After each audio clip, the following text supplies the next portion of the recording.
I'm calling to order this hearing. This is a public hearing of the Committee of the Whole of the Council of the District of Columbia. I am Phil Mendelson, Chairman of the Council and Chair of the Committee of the Whole. Today is Wednesday, February 22nd, 2023. The time is 10:54 in the morning. And this is the first of a number of oversight hearings that the committee is having over the next 2 weeks. That's this week and next week.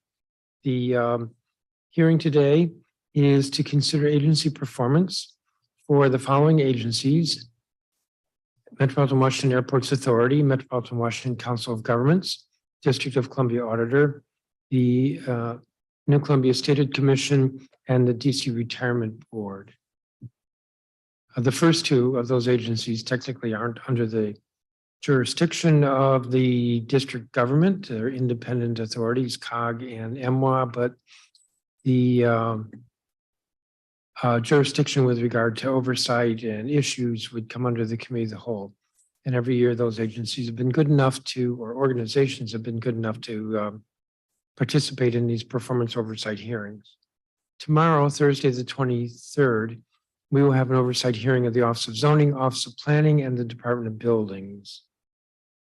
Next Monday, the 27th, we will have an oversight hearing on agency performance for the Office of Budget and Planning within the Office of the Chief Financial Officer, as well as testimony concerning the other post-employment benefits program, otherwise affectionately known as OPEB, oversight of the University of the District of Columbia, and the Commission on Arts and Humanities. Next Wednesday, the 1st, and Friday, the 3rd, we will have oversight with regard to education agencies that are under the Committee of the Whole.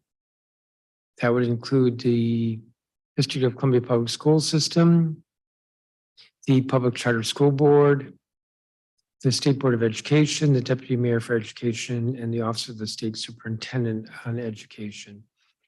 Wednesday, the 1st, is public witnesses only. And there is a deadline for signing up. The deadline for signing up would be Monday, February 27th. And we expect a lot of witnesses. So witnesses will be limited to 3 minutes, and we will be strict about cutting off witnesses who try to register after the deadline. The notice for these hearings has been out for over a month. Friday will be testimony from the education agencies themselves. The mayor will be submitting her budget to the council on March 22nd. I was looking to see what day of the week it is, and I'm not sure. The mayor will present her budget in a briefing to the council on Friday, the 24th.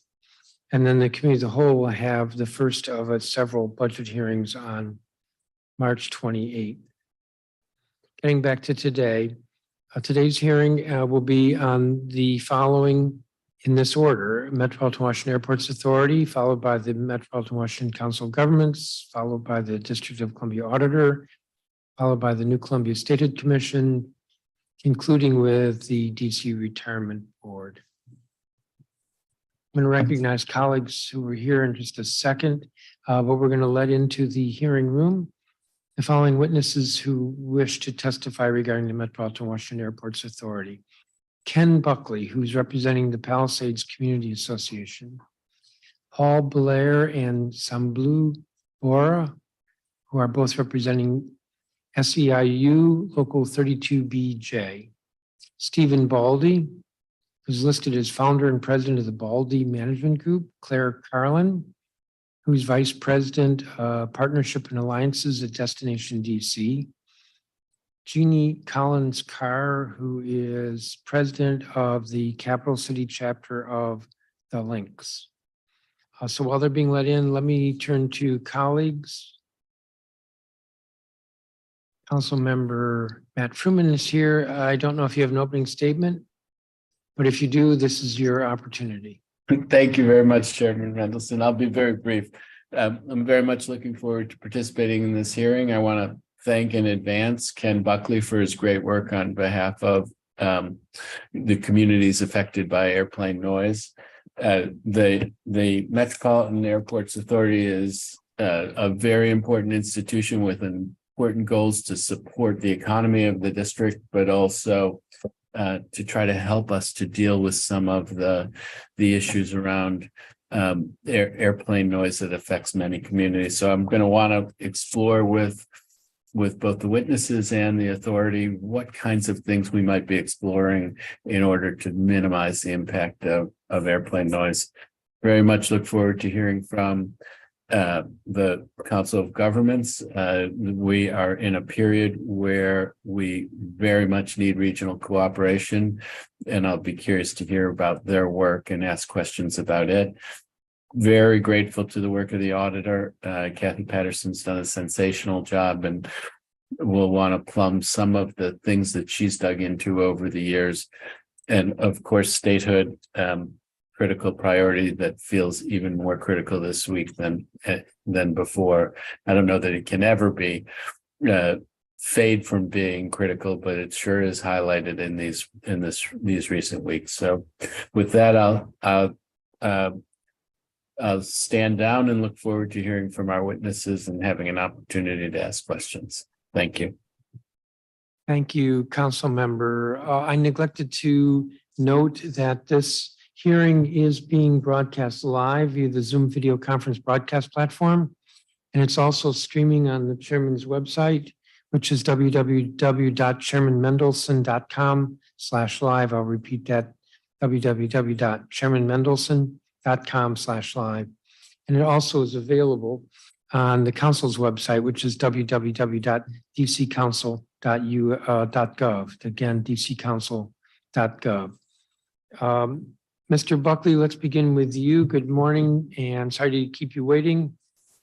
And you can begin. Thank you, Chairman Mendelson. I appreciate the opportunity to offer testimony to the MWAA oversight hearings. Palisades residents are subjected to high levels of noise from Reagan National Airport traffic over our neighborhoods. I serve both as a PCA chair of their noise committee, as well as the Ward 3 primary representative on the Reagan National Community Noise Working Group, CWG. As MWAA notes, the CWG was established to engage broad-based community participation to identify practical aircraft noise solutions and recommendations to the FAA. I've grown increasingly concerned how MWAA has changed from being a facilitator for working group engagement per its community responsibility to a more assertive relationship that seems to treat the CWG as a line of business. Further, MWAA has reduced the level of transparency in its interactions with the FAA on behalf of the CWG.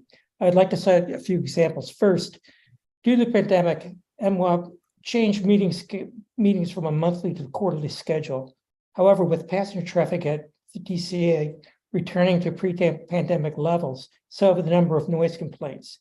Recently, the CWG requested MWAA to increase the frequency of meetings to allot sufficient time to adequately discuss agenda items. Without citing specific costs, MWAA claimed that budgetary constraints were prevented it from funding additional meetings.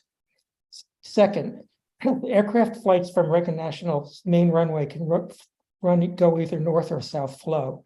While a reasonable expectation is a roughly even traffic split between these flows, north flow traffic is close to 70%. Consequently, upriver residents in Georgetown and the Palisades, as well as Bethesda, experience excessive air traffic noise. Approximately 18 schools and 3 hospitals are directly under the north flow air traffic path, that's between Georgetown and the Palisades. MWAA and the FAA are unwilling to share information or operational policy supporting claims of safety concerns associated with south flow operations.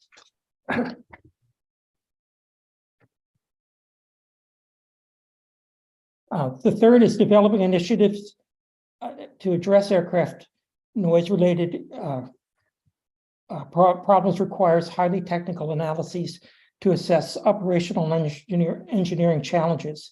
CWG members are not aviation experts and are at a significant disadvantage in technical discussions with MWAA and FAA specialists. The CWG requested MWAA to hire an aviation subject matter expert to serve as an advocate in its analysis of complex issues. MWAA management asserted it could not hire an SMA without the CWG submitting a supporting business case. So now MWAA basically expects the CWG to self-fund through local government sources noise abatement issues. initiatives. Recently, Montgomery and Arlington County self-funded an engagement of an estimate to realign flight paths that will reduce the elapsed time aircraft fly over residential areas. The district government elected not to contribute project resources to support CWG members. Recent studies by domestic and international health organizations have determined that excessive aircraft noise contributes to higher incidence of cardiac disease, more premature births, and decreases in student cognitive levels. Several communities surrounding U.S. airports are working with their local airport authority to establish fly quiet programs that establish voluntary agreements that airlines will undertake to reduce the detrimental effect of their air traffic on residents. And the CWG would like to establish such a program within the greater Washington area. Thank you for your time. Thank you, Mr. Buckley. Paul Blair.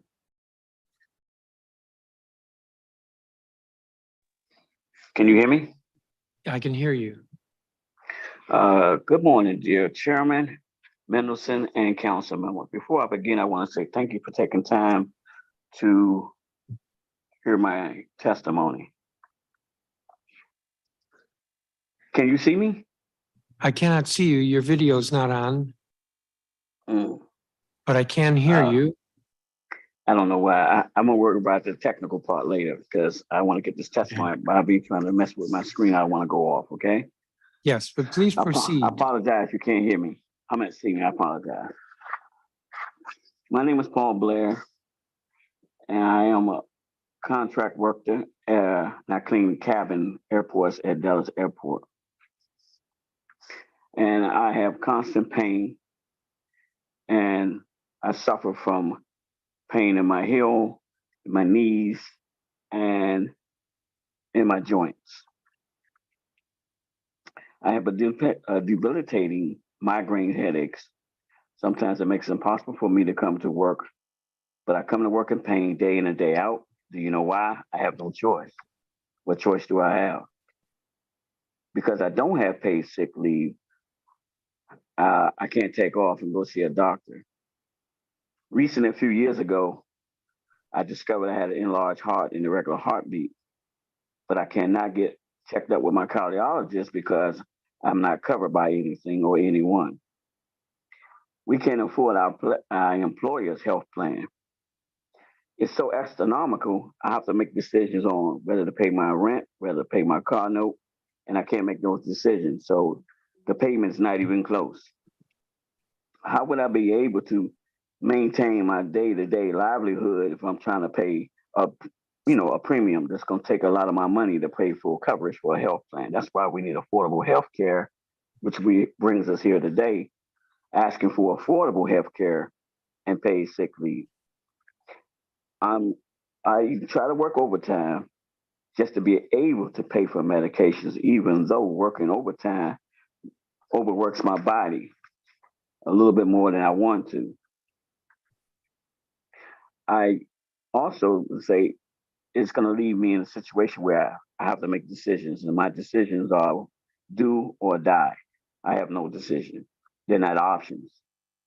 I need sick leave, but it threatens our very livelihoods since we don't have it. I fell on my job last September, and for that, I got in trouble for calling out. Makes no sense when I fall on their floor. They didn't have a wet sign, and you're supposed to do the procedure and call out. And I called out. They written me up, and I was almost close to being terminated based upon their procedures, following their policies. Also, I want you to know that I clean laboratories. That puts me day in and day out with germs. Coming the first line of defense, we run into germs, and not only that, our own people we are in jeopardy coming in sick, put us in more sick contact with people who are sick, and that puts us at risk. I want you to know that you have the power, and you are the government body to oversee MWAA, and we're asking that you help us maintain what we need for the insurance of our well-being. We are not saying we don't have health care. I want to say again, it's not affordable. We don't have sick leave. These things will make us more acceptable to be better workers, a healthy workers is a healthy airport. In closing, I want to take the time to appeal to your hearts. I hope I touch each and one of you, let you know we need you very urgently. We have nowhere else to turn, no one else to talk to.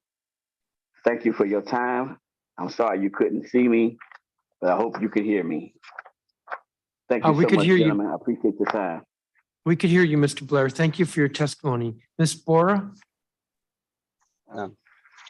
Yes. Good morning, Chairman Mendelson and council members. I'm Shambhu Bora, and I live in Woodbridge. I work as a baggage handler and encoder at Dulles Airport. I support 2 kids in college, and even though I work full-time, I don't have any paid sick leave or employer-paid healthcare. I can't afford regular checkups. When I get sick, I really have to weigh whether I could afford to take a day. When I cut my hand, I had to be out for a few days without any pay. So I came back sooner than I should have. The doctor said it was a risk because of the stitches. I also have gout, which is painful, but I must come to work. I've also had to put off serious dental care like cavities and a broken tooth. It's important to have these benefits because there are physical risks, and we are working with lots of people and are at risk of contracting illnesses.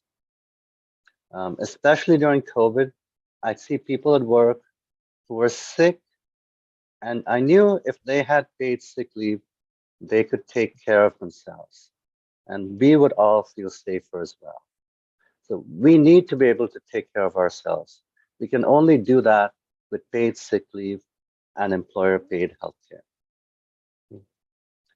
So, as a government body that helps oversee MWA's performance, I hope you take my testimony into consideration to guarantee the well-being and health of airport workers like me, as this reflects on the overall performance of such important hubs of national transportation in our nation's capital. Thank you. Thank you, Mr. Bora, and I apologize when I called you, but thank you for your testimony. Stephen Baldy? Good morning, Chairman Mendelson and members of the Committee of the Whole. Thank you for this opportunity to provide testimony in support of the Metropolitan Washington Airports Authority. My name is Stephen Baldy, and I am the founder and president of Baldy Management Group. We are a food and beverage company which currently operates Dunkin' Donuts, Potbelly, Smashburger, and Timber Pizza at Ronald Reagan Washington National and Dulles International Airport. A native of Philadelphia, I have lived in Washington, D.C. since 1994, and am proud to say that I am raising my 6-year-old daughter, Justice, in Petworth. My partnership with the authority began in 2005 as the general manager of airport concessions. Over the last 18 years, I have witnessed firsthand the authority's commitment to bring a first-class transportation experience to the traveling public of this region. The concessions program at Dulles International and Reagan National represent a diverse group of business owners, both small and large.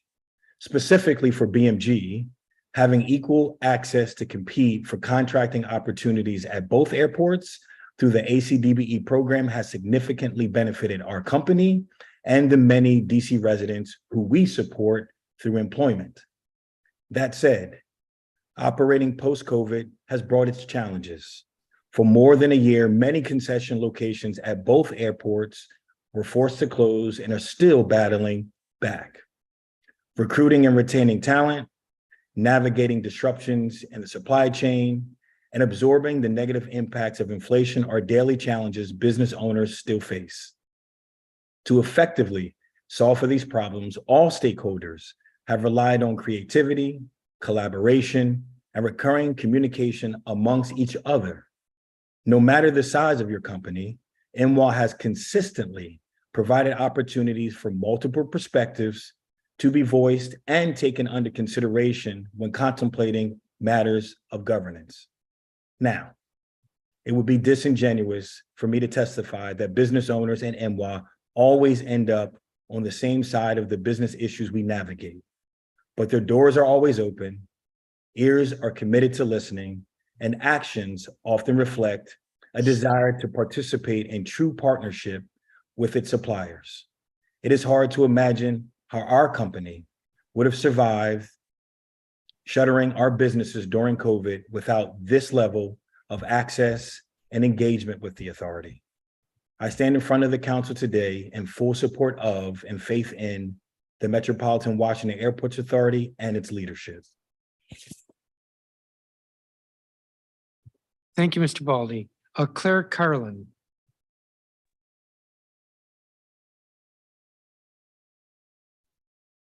Hello, Chairman Mendelson and members of the Committee on the Whole. Thank you for this opportunity to provide testimony in support of the Metropolitan Washington Airports Authority, or MWAA. My name is Claire Carlin, and I am Vice President of Partnerships and Alliances at Destination DC. Destination DC is a private nonprofit that generates economic development for DC through tourism. We have a membership of nearly 1,000 local hospitality businesses. We are responsible for booking major meetings, conventions, and events that take place in the Walter E. Washington Convention Center and venues throughout the city. We also promote and market DC to attract leisure travelers from across the US and around the world. Krissa Westerland, Executive Vice President and Chief Revenue Officer for MWAA, is on our board. While tourism has recovered significantly post-pandemic, we're not there yet. In 2021, DC was still down 22% from record visitation in 2019. Destination DC and MWAA share common customers and goals, attracting new and returning travelers to Washington, DC. Both organizations are attuned to recruiting overseas travelers. Prior to the pandemic, overseas markets accounted for 7% of visitation, but 27% of spending. MWAA recognizes our ability to promote DC and has supported some of our international efforts. They assist with sales missions, trade shows, familiarization tours, and direct consumer promotions. They work with us to bring new international flights, and they support international media visits. International markets are pursued in conjunction with Capital Region USA, a cooperative marketing partnership between Maryland, Virginia, DC, and MWAA. The opening of the Silver Line has also had a positive net effect on visitors. MWAA supports Destination DC's marketing by donating video and advertising space at the airports. You may see Destination DC videos in the baggage claim monitors and images at Dulles International Airport. Working with DC youth is important for the future of our industry. We play a role in creating a local pipeline of talent through our affiliated nonprofit, the American Experience Foundation. MWAA's Tanisha Lewis, Vice President of Diversity, Equity, and Community, serves on the American Experience Foundation Board of Directors. She and the MWAA team have been actively involved with AEF and Washington, D.C. high schools to show young scholars the variety of careers that they can explore in aviation. We have repeatedly brought students to Reagan National Airport for field trips, and our teams are working together to plan an aviation career day next month for 200 students. They will visit DCA and enjoy tours, activities such as resume reviews, and meet and hear from MWAA's leaders across aviation, technology, hospitality, and retail. The American Experience Foundation also provides scholarships to DC students, and through VP Lewis, MWAA has helped promote these scholarships and raise donations. The long-term success of Destination DC is tied to our ability to continue successful collaborations, such as the one we have with the DC government and MWAA, that bring more tourism business to our great city. Thank you for your time, and I'm happy to answer any questions that you may have. Thank you, Ms. Carlin. Jeannie Collins-Carr. Yes. Good morning, Mr. Chairman and the committee as a whole. Thank you for the opportunity to speak about the remarkable efforts of the Metropolitan Washington Airports Authority, MWAA, in supporting the community with particular emphasis on the youth in the Washington, D.C. metropolitan region. My name is Jeannie Collins-Carr. I am the president of the Capital City chapter of the Links Incorporated. The Links Incorporated is one of the nation's oldest and largest volunteer service organization of extraordinary professional women who are committed to enriching, sustaining, and ensuring the culture and economic survival of African American and other persons of African descent. We have the opportunity and the privilege to partner with MWAA to launch the Youth Art Walk at Reagan National Airport. The Youth Walk showcases artwork from talented students throughout the Washington metropolitan area. The art features students from Duke Ellington School of the Arts, the Whittle School and Studios, Jackson Reed High School. We were extremely pleased to take part of the exhibit's dedication ceremony last month at the airport, which also included officials from the District of Columbia, the government, DC Public Schools, Congresswoman Eleanor Holmes Norton, in addition to a number of very talented students whose work is featured in the exhibit, and many of their proud parents attended. With the creation of the Youth Art Walk, MWAA provides a platform for students to showcase their beautiful artwork to millions of passengers passing through the airport on an annual basis. Mr. Chairman, it is my privilege to stand before you today and commend MWAA for their unwavering dedication to our local community and to the profound impact they have made on the students of the area. Thank you. Thank you, Ms. Carr.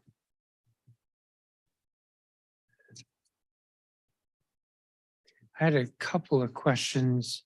Thank you, each of you, for your testimony. I wanted to ask Mr. Bora or Mr. Blair. So you each work at the airport, one of the airports. You're working for the airport's authority. Is that correct? Mr. Chairman, we work for a contractor at Dulles at the airports. Okay, But not directly for MWAA. both of you work for a contractor at Dulles. That's right. Right. This is Okay. why we don't have. Yeah, go. And you get a wage, an hourly wage, but you do not have any sick leave or healthcare benefits? So we do not have paid sick leave. So we can call out sick, but we don't get paid for the days we miss. And in addition, we cannot use any paid time off we have because that has to be booked in advance. I didn't say that again. I didn't understand that. So, we have paid time off, but we cannot use that when we're sick because any paid time off has to be a request in advance, weeks in advance. Okay. What about healthcare benefits? So there is healthcare provided, but the premiums are very high. So, for the wages we get at the airport, it would be difficult to afford to pay that and still pay the rest of our bills. So the health benefits they're optional. You would have to pay for them and it's expensive. That's right. That is very true. We have to pay for them out of pocket most of the time because I can't afford it. So it is, like I said before, I didn't say they didn't have health care. It's astronomical. I can't afford it. Okay, I just want to understand that a little bit more, clarify that a bit. So for instance, as an employee of the district government, I have health care. I contribute to it through a deduction on my pay, but the government pays as well. In fact, the government pays, I think, a little more than half of the cost. Does the employer, your employer, contribute it all to the healthcare, or it would be entirely on you and it's optional? I believe it would be entirely on me to pick a plan that I could afford. And so far, by looking at the premium plans, I can't afford it. So I haven't picked it. And as far as the sick leave would go, we're asking if we were to get sick leave, we were separated from the PTO, because that way we don't have to worry about it tying it to our paid time off or vacation days. We need separate from that. If you were to pick a healthcare plan, would your employer contribute to it at all? No, So it's entirely your cost, the yes, healthcare. And let me see, you're Mr. Blair? Blair. Yes, and Mr. Bora, you agree? So I mean, I know that the premium is very high. No, I do not know beyond that what, if there's anything that the company puts in. I just know that at the end of the day, we can't afford it. Thank you. Let me ask a question to Mr. Buckley. I might have more than one question. So if I understood your testimony correctly, MWA has been pushing the working group to be more technical, correct? No, Chairman Mendelson, the issues that come up are technical. And the only discussions have veered on technical discussions involving changes in flight paths and acceleration and deceleration of aircraft taking off and landing. So I wouldn't say they're forcing the discussions to be technical, but these discussions have certainly taken on an increasingly technical bent. And so at some point, the working group decided it would be helpful to have a subject matter expert. And the subject matter, and MWA responded saying, sure, you go out and hire it and you pay for it. Do I have that right? That's correct, Chairman Mendelson. At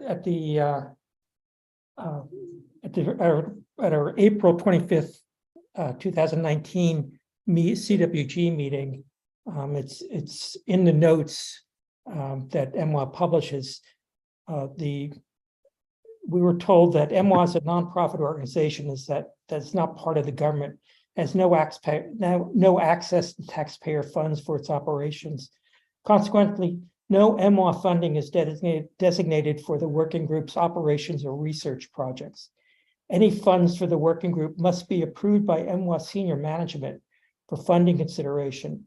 MWA will need a written task order or scope of work that describes a specific task that will have region-wide benefits that falls within the qualifications and expertise of existing MWA contractors.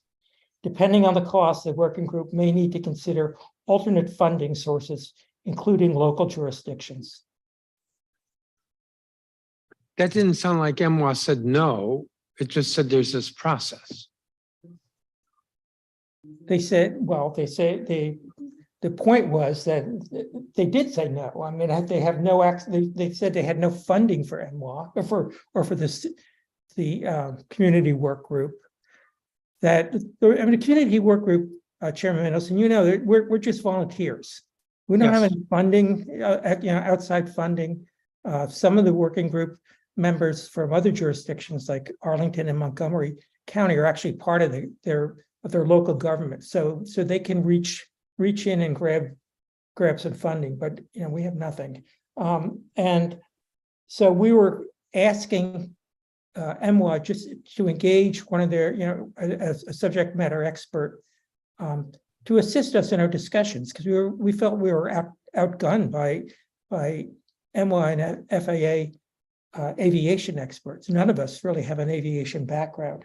So yeah, I would say that they said no, that we would have to prove a business case. That's why we have to do the statement of work, a business case supporting our request, which is not, to me, consistent with their mission, which is supposed to be community engagement and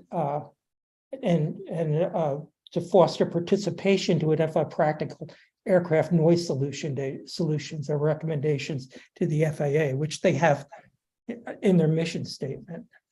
Yes, I understand.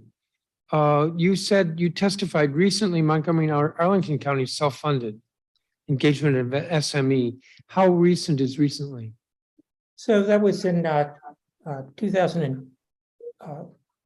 May of 2020, and the engagement ended over the summer of 2022.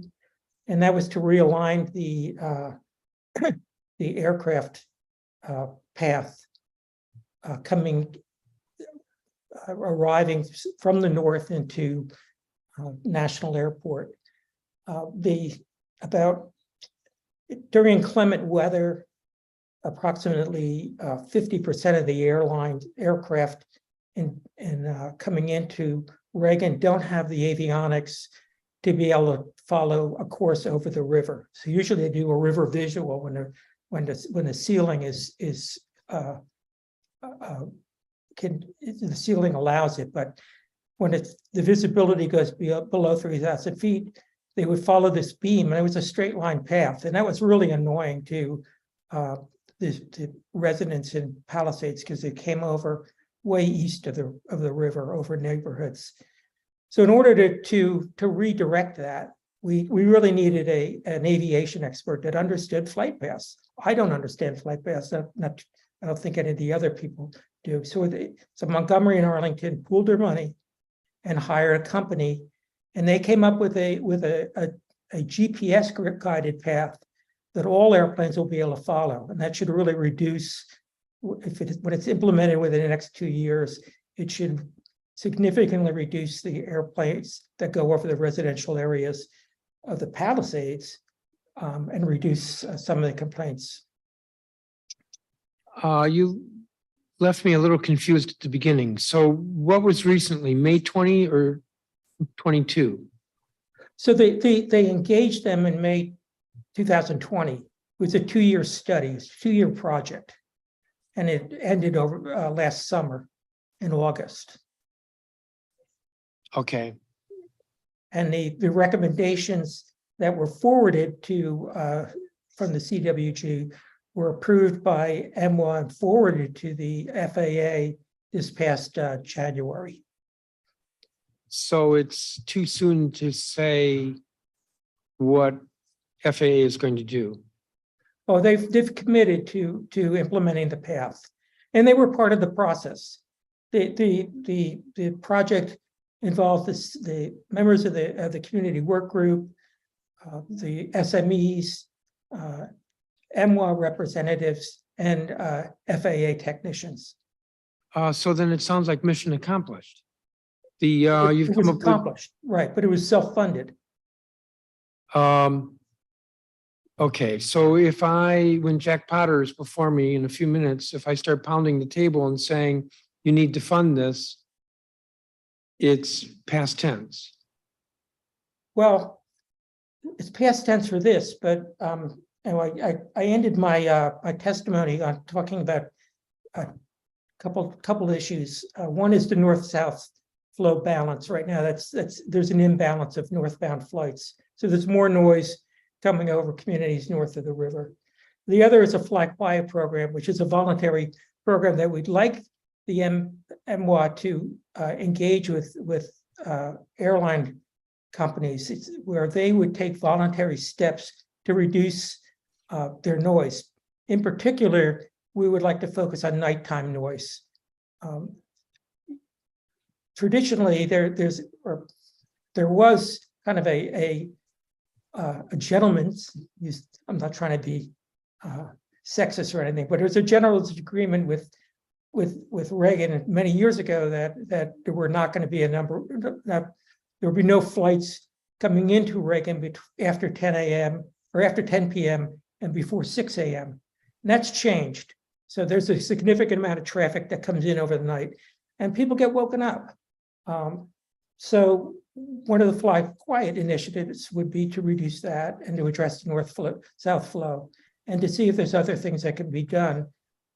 Try to emulate some of the successful programs in Oakland, California, and San Francisco, and at O'Hare Airport in Chicago. But it's going to take funding, because we're going to have to engage subject matter experts on that project to understand what's possible, what's practical, because every airport has different constraints regarding flight paths. Again, if you compare O'Hare to DCA, O'Hare's got 5 or 6 runways, where Reagan has one real runway and one runway in reserve. So that's a constraint that we'd have to figure out how to initiate, come up with voluntary solutions for the airlines that could reduce noise. And so again, this is our next step project. So what does it mean, if anything, this government elected not to contribute project funding for the SME back in 2020? Did that disadvantage the district, or I assume it was DDOT was just being mean and selfish, or is it just a note of history? Oh, Mr. Chairman, don't start me on my concerns about DDOT and DOE. It's hot and cold with those agencies. I don't know what their rationale was. We asked them to contribute funding, and they didn't. We did participate on the project, but I think we were at a somewhat disadvantage because our primary motivation was from the district representatives was for the FAA to introduce a new GPS river flow flight path that would reduce noise over the Palisades in Georgetown, where the Maryland constituents were much more concerned about some noise issues that were happening over in Bethesda. So while in the end everything got done, Mr. Chairman, we ended up really taking a back seat. We had to wait for this Maryland solution before we could, the FAA would be, before the group was willing to forward to the FAA the GPS solution. So it would have been really helpful if we had funding, because I think we could have sat at the table as equals and not kind of just non-paying invitees. Let me see if Councilmember Fruman has any questions. Thank you. Thank you, Chairman Mendelson. Yes, I do have a few questions. And thank you again for your testimony and your work, Mr. Buckley.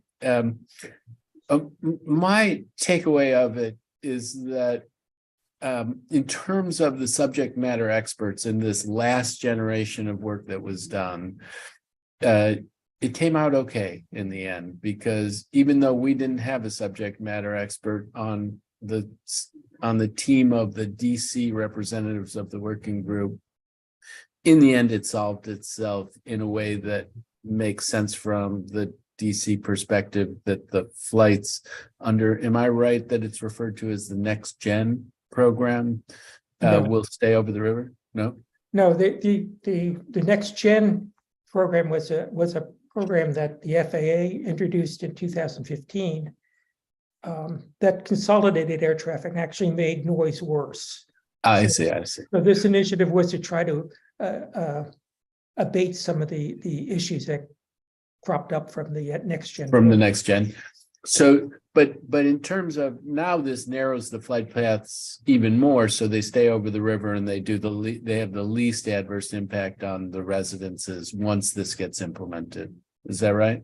That's correct. The time that planes will be in flight over the river will double from approximately 57 seconds to almost 140 seconds.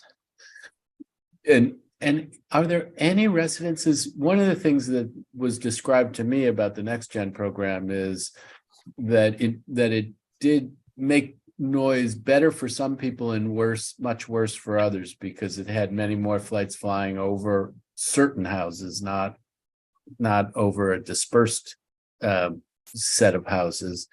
Will this new fix that keeps the planes over the river, is there anybody who loses in that?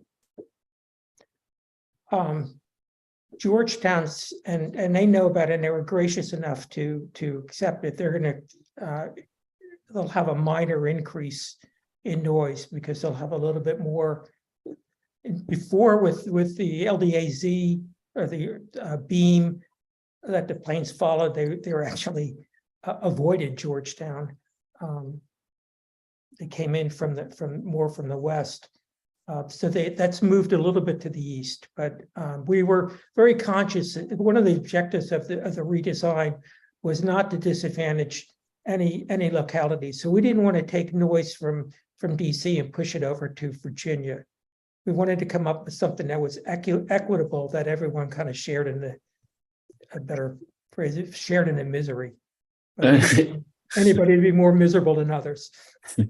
I mean, it does speak to the complexity of it. And I met with officials from MWAA and frankly was quite impressed by the way in which they looked at the issues. But there's all different kinds of layers to it of how the flights will proceed, what the weight of the aircrafts are, what's the technology of the avionics in the airplanes. So it is a tricky thing. And I can see why it is that you would want to have a subject matter expert on your side who you knew was somebody who you could go to. But it does sound like the district was treated equally in the sense that Maryland and Virginia went out and paid for a subject matter expert for their working group, and the district chose not to do it. And is the issue MWA, or is the issue inside of the district that we should have provided you with a subject matter expert? Well, I think the root of the problem, Councilman Furman, is that we had the CWG had to look for funding outside of MWA, that we were on our own, and so going forward, this is something we're going to have to deal with. So I hope when we go with proceed with the Fly Quiet initiative, that the district would contribute, and it's not so much as an SME on behalf of the district. In this case, it was a pooled SME. The SME acted on all the members of CWG, and I would expect that going forward, if we engage an SME for the Fly Quiet program, they would represent all of the communities, and they would help to make sure that we're not, pushing noise from one area to another. That what we're proposing is going to be a win for everyone if we can do that.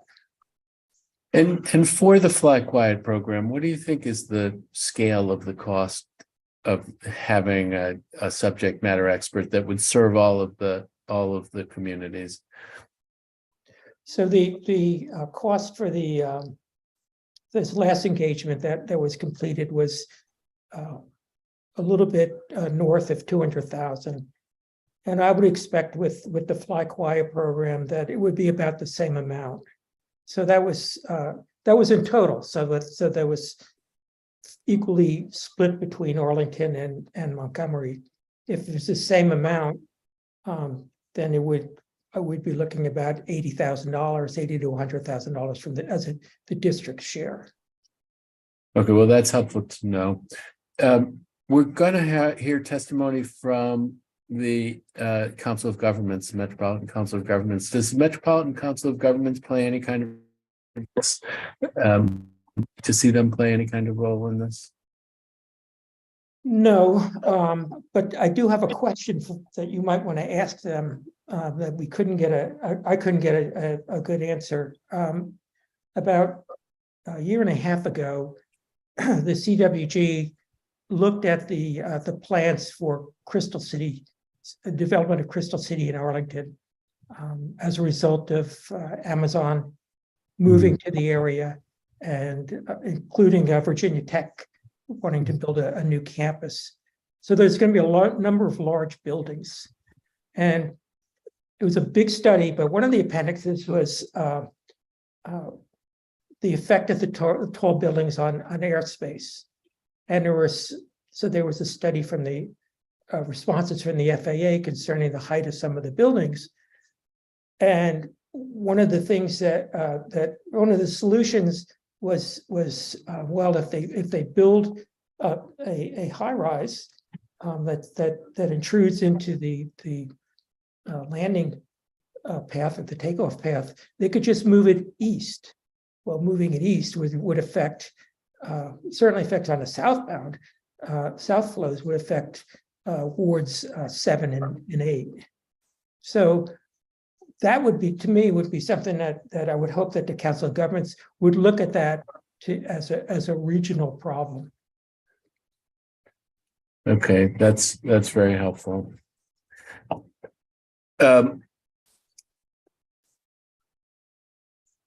And on the north-south generally, can you say again, what's the explanation that's offered? What's the roadblock on the north-south to try to get to closer to balance 50-50 on the north-south routes? So the FAA, their claim is that the wind flows on the south when they're headwinds, at a certain level, I think it's 5 knots, that they believe that are on site safe conditions. And I'm not arguing with that with the safety considerations. What our concern is, how do they monitor it? And it seems from our study that, okay, the winds are 5 knots, but then when they go below the 5 knots, it's not like the FAA seems to take their time or doesn't do it at all in terms of changing the flow back to south from north. And we try to engage the FAA and say, well, what are the specific policies? Because these are made by people up in Leesburg at their air traffic center. So we try to find out how is that made? What's the policies that we could possibly look at to maybe improve to be a little bit more responsive. So, I mean, is the idea that once the wind gets over a certain level that they would just use the north, but then when the wind goes down, they could go back to using the south more, and they Absolutely. Don't do that? Is that Absolutely. It? And we did a study and found that there was about 10% of the time that flights were taking off to the north, where the wind was within tolerance for the FAA, and they hadn't changed the flows. So, Mr. Chairman, I'm going to, if it's all right, I'll go over for just a minute or so. Yes. One of the things when I spoke with the MWAA folks, and you talked about the overnight flights, the after 10 p.m. and before 7 a.m., and it sounded to me like that's partly a function of planes that are traveling further and coming to Reagan from farther away. And so, and that's been a thing that's changed by Congress. They changed, how far the flights from how far away flights can come to national at different times. But what do you see is the way to reduce noise in the 10 p.m. to 7 a.m. period to try to change the area from which flights can come to Reagan, or is there some other solution that could lower noise in that period? So, Matt, a lot of the flights that come in at night are because of delays. So a plane might be delayed at their origin, and they still allow them to come in after 10 p.m. to land at National. And I can understand that, but one of the solutions that we might want to look at with Fly Quiet is if the flight's delayed and they have to come in well after 10 p.m., could they land that plane at Dulles, where it's not as urbanized, and MWAA has just put in a new extended the Silver Line there to improve the ability for passengers to get into Reagan. And is there an example someplace else around the country where something like that happens, where a flight that's destined to one airport, because it's delayed, is rerouted and lands at a different nearby airport that's in a less urban setting? I don't know about other airports, but I have been switched between Reagan and Dulles. When I was working, I traveled quite a lot, and there were instances where my car was parked at Reagan, but I was my plane was landing in Dulles because of weather conditions and switching to a different airline or switching to a different flight by the same airline. And it was up to me to get from Dulles back to Reagan. And so that's one subset of the flights that come in after 10 and before 7. But is another subset that flights that are coming, red eyes that are coming from across the country kind of thing? Or what are the rest of the ones that are coming in that period? I don't know, Councilman Furman, if there's red eyes that come into Reagan. That's something we would like to. It's a good example we need to look at if we do the fly quiet. Most of the planes that I know of that we've discussed that the long haul flights leave before 10 p.m. And there aren't a lot of Air Alaska flies to Seattle. There's some that fly to other parts of the West Coast. One of the things that the FAA has restricted is the size of the aircrafts that can come in and out of the airport at night. In fact, there's a penalty for certain classes of airplanes that land at the airport between 10 and 6. Not a big fine, but there is a disincentive to do that. Okay, well, I think I've gone now well over. I really want to thank you. I want to thank all of the witnesses for their testimony, all very helpful. And thank you, Mr. Buckley, and thank you for the spirit that you bring to it, because you're not taking a tack of just keep the planes off my house. It does seem like the approach you're taking is to try to be fair all around and minimize noise for residents in all parts of the city and region. So really appreciate if we can make progress. Thank you, Councilmember, and thank you each of the witnesses. And yes, I echo what Councilmember Fruman said, Mr. Buckley, about you and the other members, particularly the representatives from the district who are on that working group. So again, thank you all. You all are excused. I'm going to call John Potter, who is the president and CEO of the Metropolitan Washington Hello, sir. Airports Authority. Yes, sir. This is Paul Blair. I want to make a correction, if I may. I've been waiting for opportunity to come back in. When I spoke about the provider of the employer not providing, the best answer should have been, I'm not sure, because I'm not sure.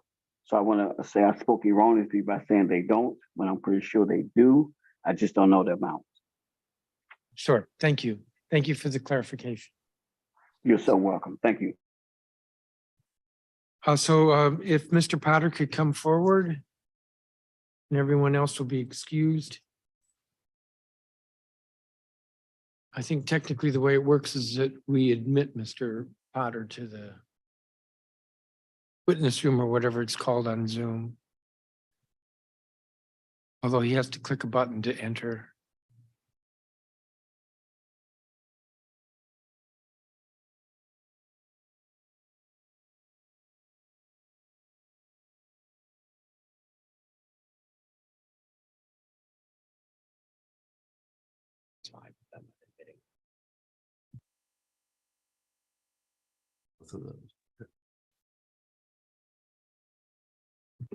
Mr. Potter, you have to talk to your staff. I think every one of them is logged in as Jack Potter.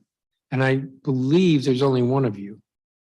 Can you see me, Mr. Chairman? I can see you and I can hear you. Okay, great. But evidently there are a few more of you who are lurking in your office, or at least that's how they're logged on. I don't know anyone else who would want to be called Jack Potter, but I don't either.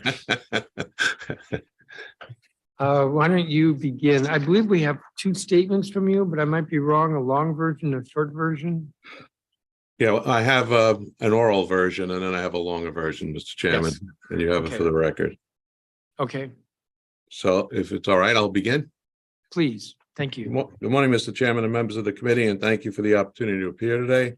I'm joined by our board chairman, Bill Sudo of Virginia, and DC board members Judith Batty, Michelle Higgins, Jocelyn Williams, and our vice chair, Thorne Posen, and other board members, including Mark Unkefer of Maryland. We thank them for being with us today. And we're grateful for the support today of our DC business partner, Steve Baldy of Baldy Management Group, Claire Carlin of Destination DC, and Jeannie Collins Carr of Capital City Links. Mr. Chairman, the Airports Authority is a major contributor to the economy of the District of Columbia and the National Capital Region, supporting thousands of jobs and millions of dollars in tax revenue for the district, and prior to the pandemic, bringing about 3 million annual visitors who spent approximately $3 billion in the city annually. We're proud to be such an important part of the DC economy. As the impacts of the COVID subside, air travel is recovering to pre-pandemic levels at Reagan National and Dulles International Airports, despite many federal employees and other workers continuing to work remotely. Some of this improvement is driven by airlines transferring more passengers at our airports. We should see additional passengers when people now working remotely return to their offices in the district and other communities. Meanwhile, the Airports Authority is moving forward on a number of fronts. At Reagan National, we're putting the finishing touches on Project Journey, a $1 billion initiative that has added 2 new security checkpoint areas, a much-needed new concourse, and new shops and restaurants, which include district-based concessionaires. And we're not stopping there. We're reimagining the existing concourses at National Hall as well, with new seating areas, restrooms, children play areas, and other amenities. At Dulles International, we're moving forward with plans for a new concourse to better serve passengers and a solar energy facility, which will produce carbon-free electricity for our region. On the Dulles Toll Road, we are transitioning to all electronic tolling to streamline traffic flows, improve safety, and help the environment. And we're extremely pleased with the strong ridership on phase 2 of the Metro Silver Line, which was built by the Airports Authority and turned over to WMATA for passenger service in November. The opening of the Silver Line at Dulles puts both our airports on the Metro system and creates new transportation options for people in the district, including those working at the airport or other places in Northern Virginia. It also provides better access for tourists and other travelers whose destination is the district. Our airline business development team is bringing new airlines and destinations, and we appreciate the DC's government support in these efforts. Special thanks to Mayor Bowser, Deputy Mayor Falcecchio, and his economic development team, City Administrator Kevin Donahue, and Destination DC for their support. We also appreciate our partnership with the district as we work to expand opportunities for DC residents and companies to work and do business with the Airports Authority. These efforts are led by our Office of Supply Chain Management, which administers our programs for small and minority-owned local businesses, and our Office of Diversity, Inclusion, and Social Impact, led by Vice President and longtime DC resident, Tanisha Lewis. We sponsored more than 20 outreach events in the district over the past year to raise awareness about our employment and business opportunities. Many of these involved our partnership with the DC government entities, including the Office of Contracting and Procurement, the Department of Employment Services, the Office of Apprenticeship, Information and Training, the University of the District of Columbia, and the DC Public Schools.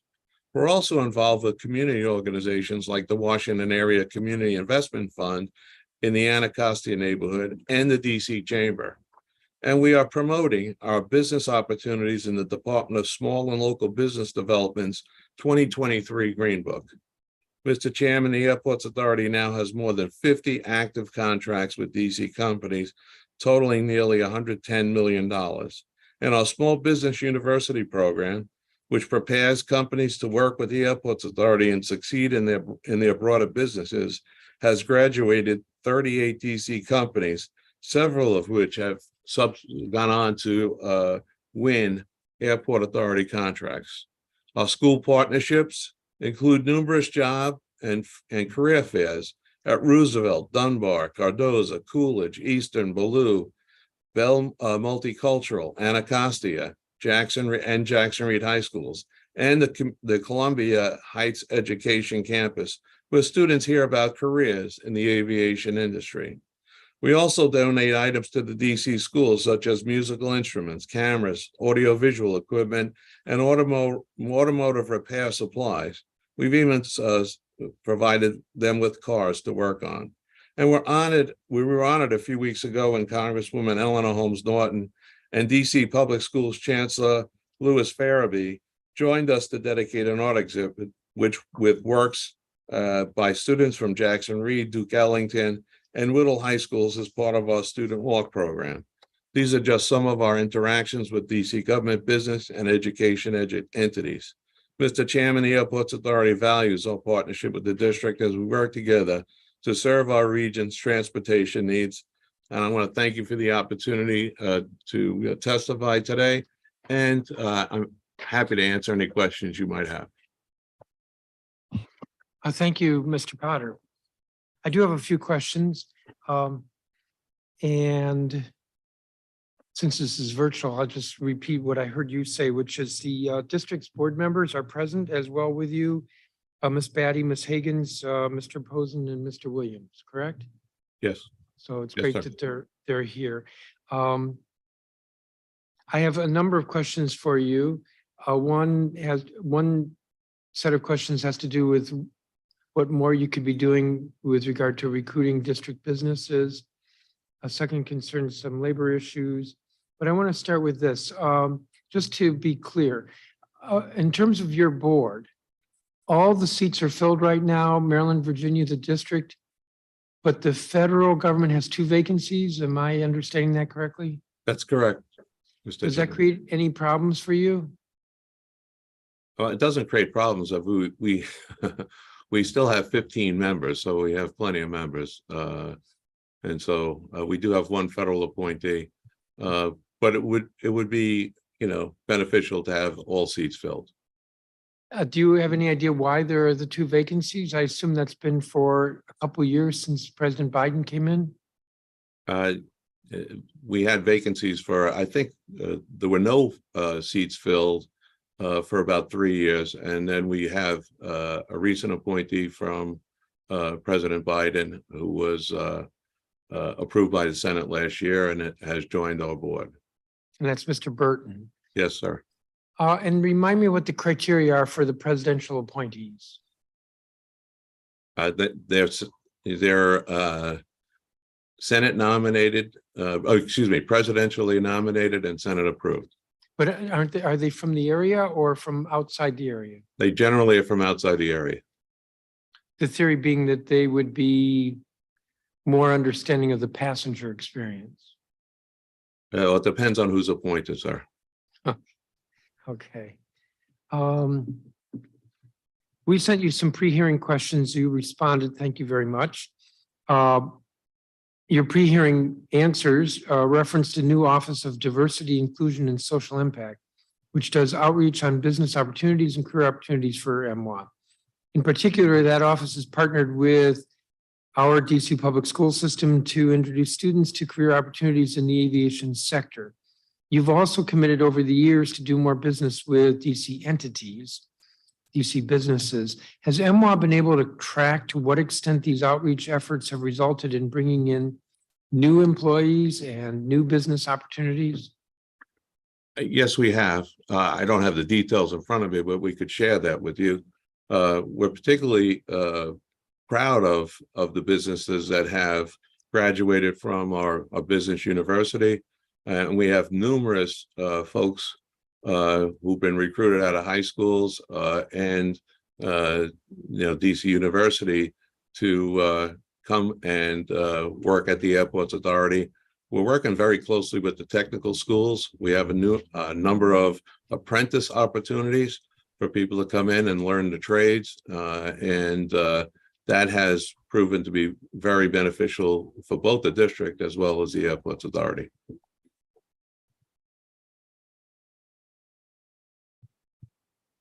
But I don't have a sense that we've moved the needle a whole lot in terms of more DC residents employed or more DC businesses. Now, I recognize you're a regional entity, but we in the district care about the district. So last year, you had 296 hires, 21 of them were District of Columbia residents.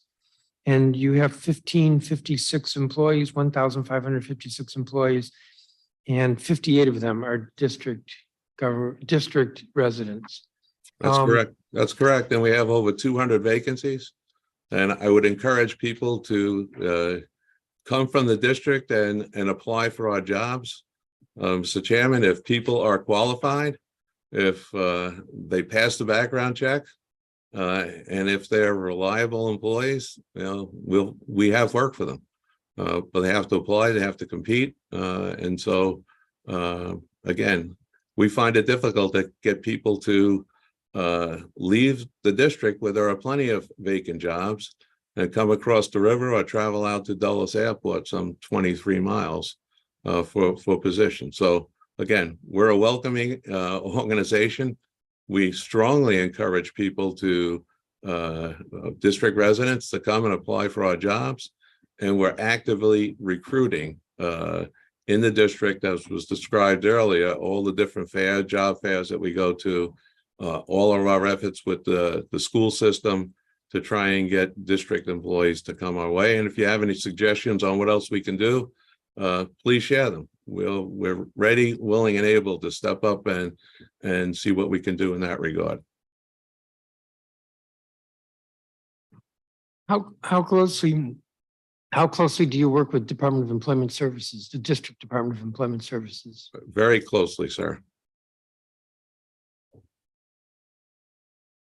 All right, I guess I'll have to ask you the same question next year. I'm not sure what else to press at the moment, but it would be great to Well, we did create more. that new position that Tanisha Lewis has. We were fortunate that she took the job, and she's working very, very closely as a DC resident with all the different agencies as I described in my testimony. And we're going to continue to do that. Sort of related, not district focused. How have retail and restaurants recovered post-pandemic? Our restaurants have recovered post-pandemic. We did some extraordinary things to keep them viable during the pandemic by giving them relief on, our minimum annual guarantees that they are required to pay us. We allowed them to shut down. We reduced their hours. As passengers came back, we had them expand their hours. So as of today, our restaurants, our retail outlets, they're all open. And I'm happy to say that our revenues are above where they were in 2019.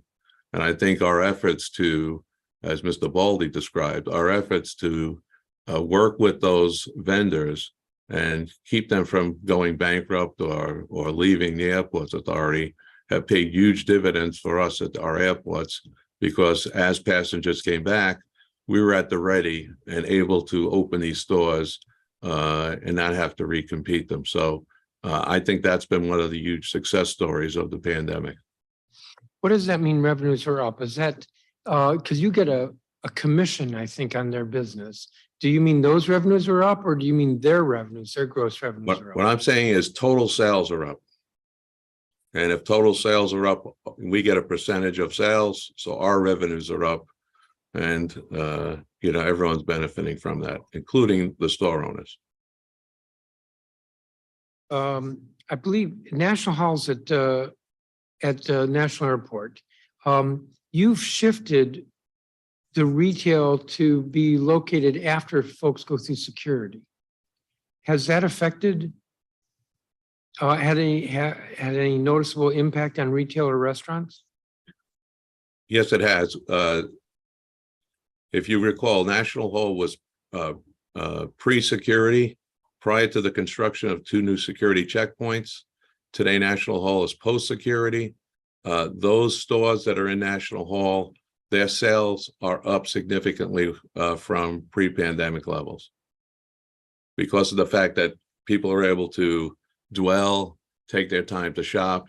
Prior to the construction of the new security checkpoints, as soon as somebody got into the airport, the first thing they tried to do was get through security to make sure that they would make their flight. Now that it's post-security, and people, are able to approximate how long it takes to walk to the gate, they're able to, dwell and spend more time shopping and eating and taking advantage of the stores that we have there. Thank you. You were present, you heard the testimony from the two workers who I believe both of them work in baggage. And my understanding from their testimony was they're contractors, but they would be contractors with the airports authority. No, And sir. No, sir. They work for contractors who have contracts with airlines, not with the airports authority.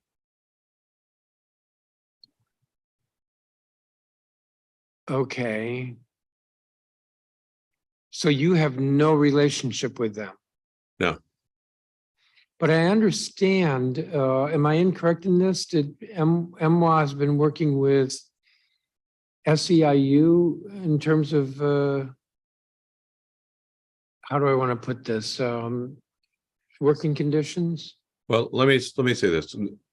The SEIU and others have approached MWA and talked to us about concerns that they had in terms of just employment in general when it came to wages and working conditions. MWA has, as I testified previously, has initiated a workers' wage program. In fact, the board recently acted to increase that workers' wage level. It reached $15 in January of this year.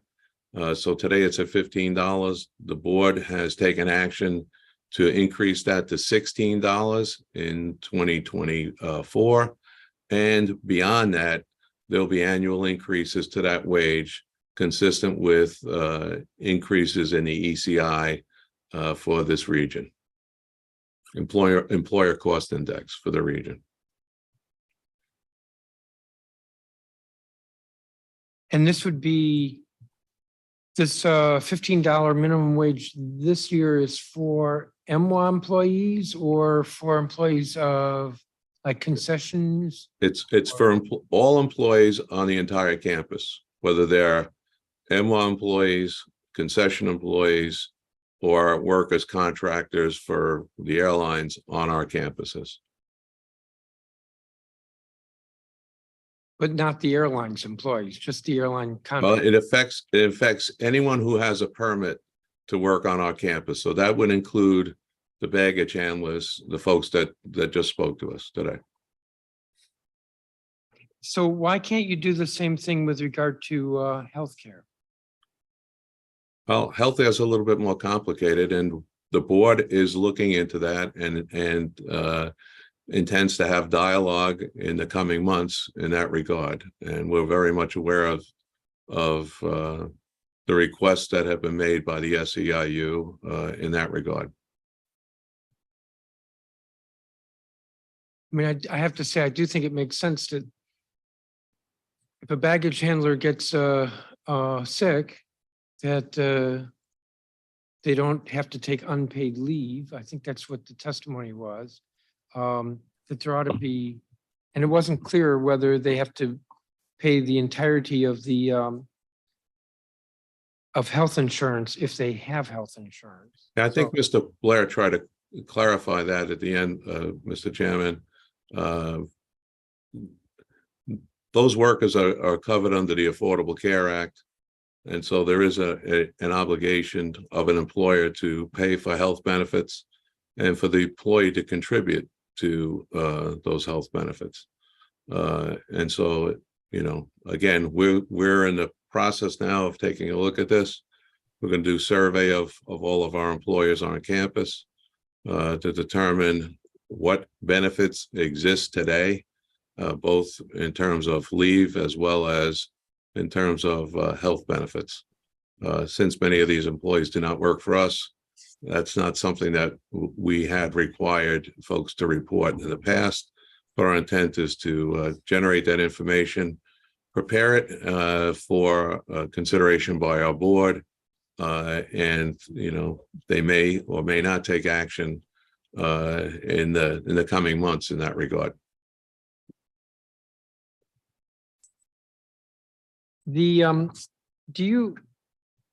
I want to ask, a few years ago, DDOT, was it, not DDOT, US Department of Transportation, had a special auditor, I can't remember you, I think you know what I'm talking about. There Yeah, were- the Inspector General from the Department of Transportation did an audit on us. I believe that it's over a decade old. 2011 was when they did their audit. Yes, and for a number of years, I asked you about it, and I'm sitting here thinking about it. Is that completely done at this point? That's completely done, sir. It's consistent with the last few times I testified, yes. Well, I'm making a note, so I won't ask you about it next year. What about the Silver Line? So do you have any remaining role with the Silver Line? Well, we have to pay the debt on it, on the loans that we're taking, the bonds that Yes, we're and you taking for can- the Silver Line. So we're can- operating the Dulles Toll Road.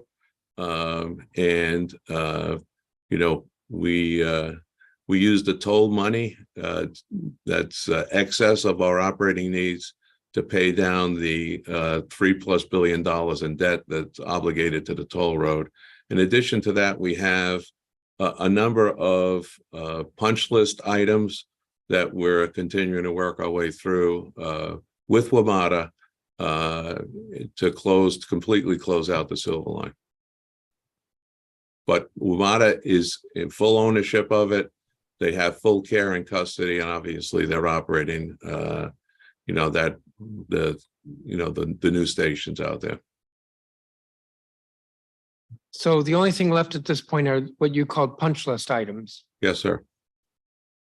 I have to say, I had the experience several weeks ago of taking the Silver Line from Dulles to my house, and it was a very easy experience, other than the fact that it was a little chilly. It was the coldest day in January, and I kind of shivered on the platform. At this point, that would not be you, huh? I can't swear at you under my breath as I'm shivering on the platform. No, you might have to go to the man upstairs when it comes to that one. I don't know who controls. Well, no. them. Somebody could put some heaters on the platform, but I'm guessing that's not you. That's Now that would be WMATA now. I'm very happy to say it's WMATA. okay, but I'm happy to say that there is that connection finally. Yes. Yeah, we're very happy with that. And seriously, it's gonna create employment opportunities for district residents who want to work out in Virginia. And I have to tell you, international carriers are selling that very strongly because international travelers, when they land at a major city, they do expect transit, a transit alternative for them to get from the airport to downtown. And certainly the Silver Line has solved that problem for those international travelers.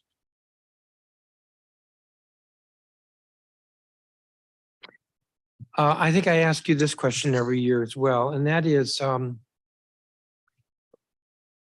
we may not include you, but we want to reduce the percentage of travelers who are using national and increase the number of travelers using Dulles. Maybe I shouldn't say reduce, but sort of shift that. Dulles has the ability to handle a lot more, and national has some collateral consequences like noise. How are we doing with that? If I remember correctly, national hit its highest ever passenger volume last year. Dulles did not reach its highest ever passenger volume, and I think was a little bit behind national. So how are we doing with trying to build more in terms of passenger volume, build more at Dulles and not so much at national? Well, a couple of things. One is we're recruiting additional airlines, as I said in my oral testimony, and we're proud of the fact that we have new carriers coming to Dulles International. we think the Silver Line will be a big shot in the arm for Dulles, particularly on weekends now with this $2 fare. It's phenomenal. We're out there, advocating for that. United Airlines is working with us to build additional gates, and they plan to ramp up the level of service that's provided into and out of Dulles in the coming years.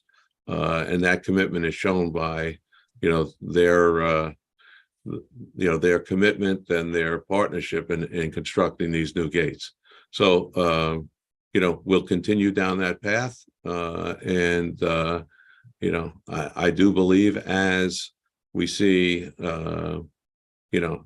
again, more business travel come back to this metropolitan area, we're expecting the growth at Dulles to be very, very strong. In fact, going forward, when we look at, the long term, we're expecting that Dulles will be in the next decade, probably 5 to 10 million more passengers than Reagan National. So we're on the right path. With the construction and with the new destinations that we're going to serve, we're expecting that Dulles Airport growth will far outstrip growth at Reagan National. I have a few more questions for you, but I'm way over my time. Let me see if Councilmember Fruman has any questions. Councilmember Fruman? Thank you very much, Chairman. I'll give you a chance to rest for a bit and collect your next set of questions. I'm going to follow. Thank you very much for your testimony, Mr. Potter. I'm going to stay on the same theme for a second at Reagan versus National. I'm looking at data that I saw recently that it looks like Reagan was at about 1.5 million maybe, and Reagan and Dulles seem like they're, am I right? Reagan and Dulles are at like 1.5 million each.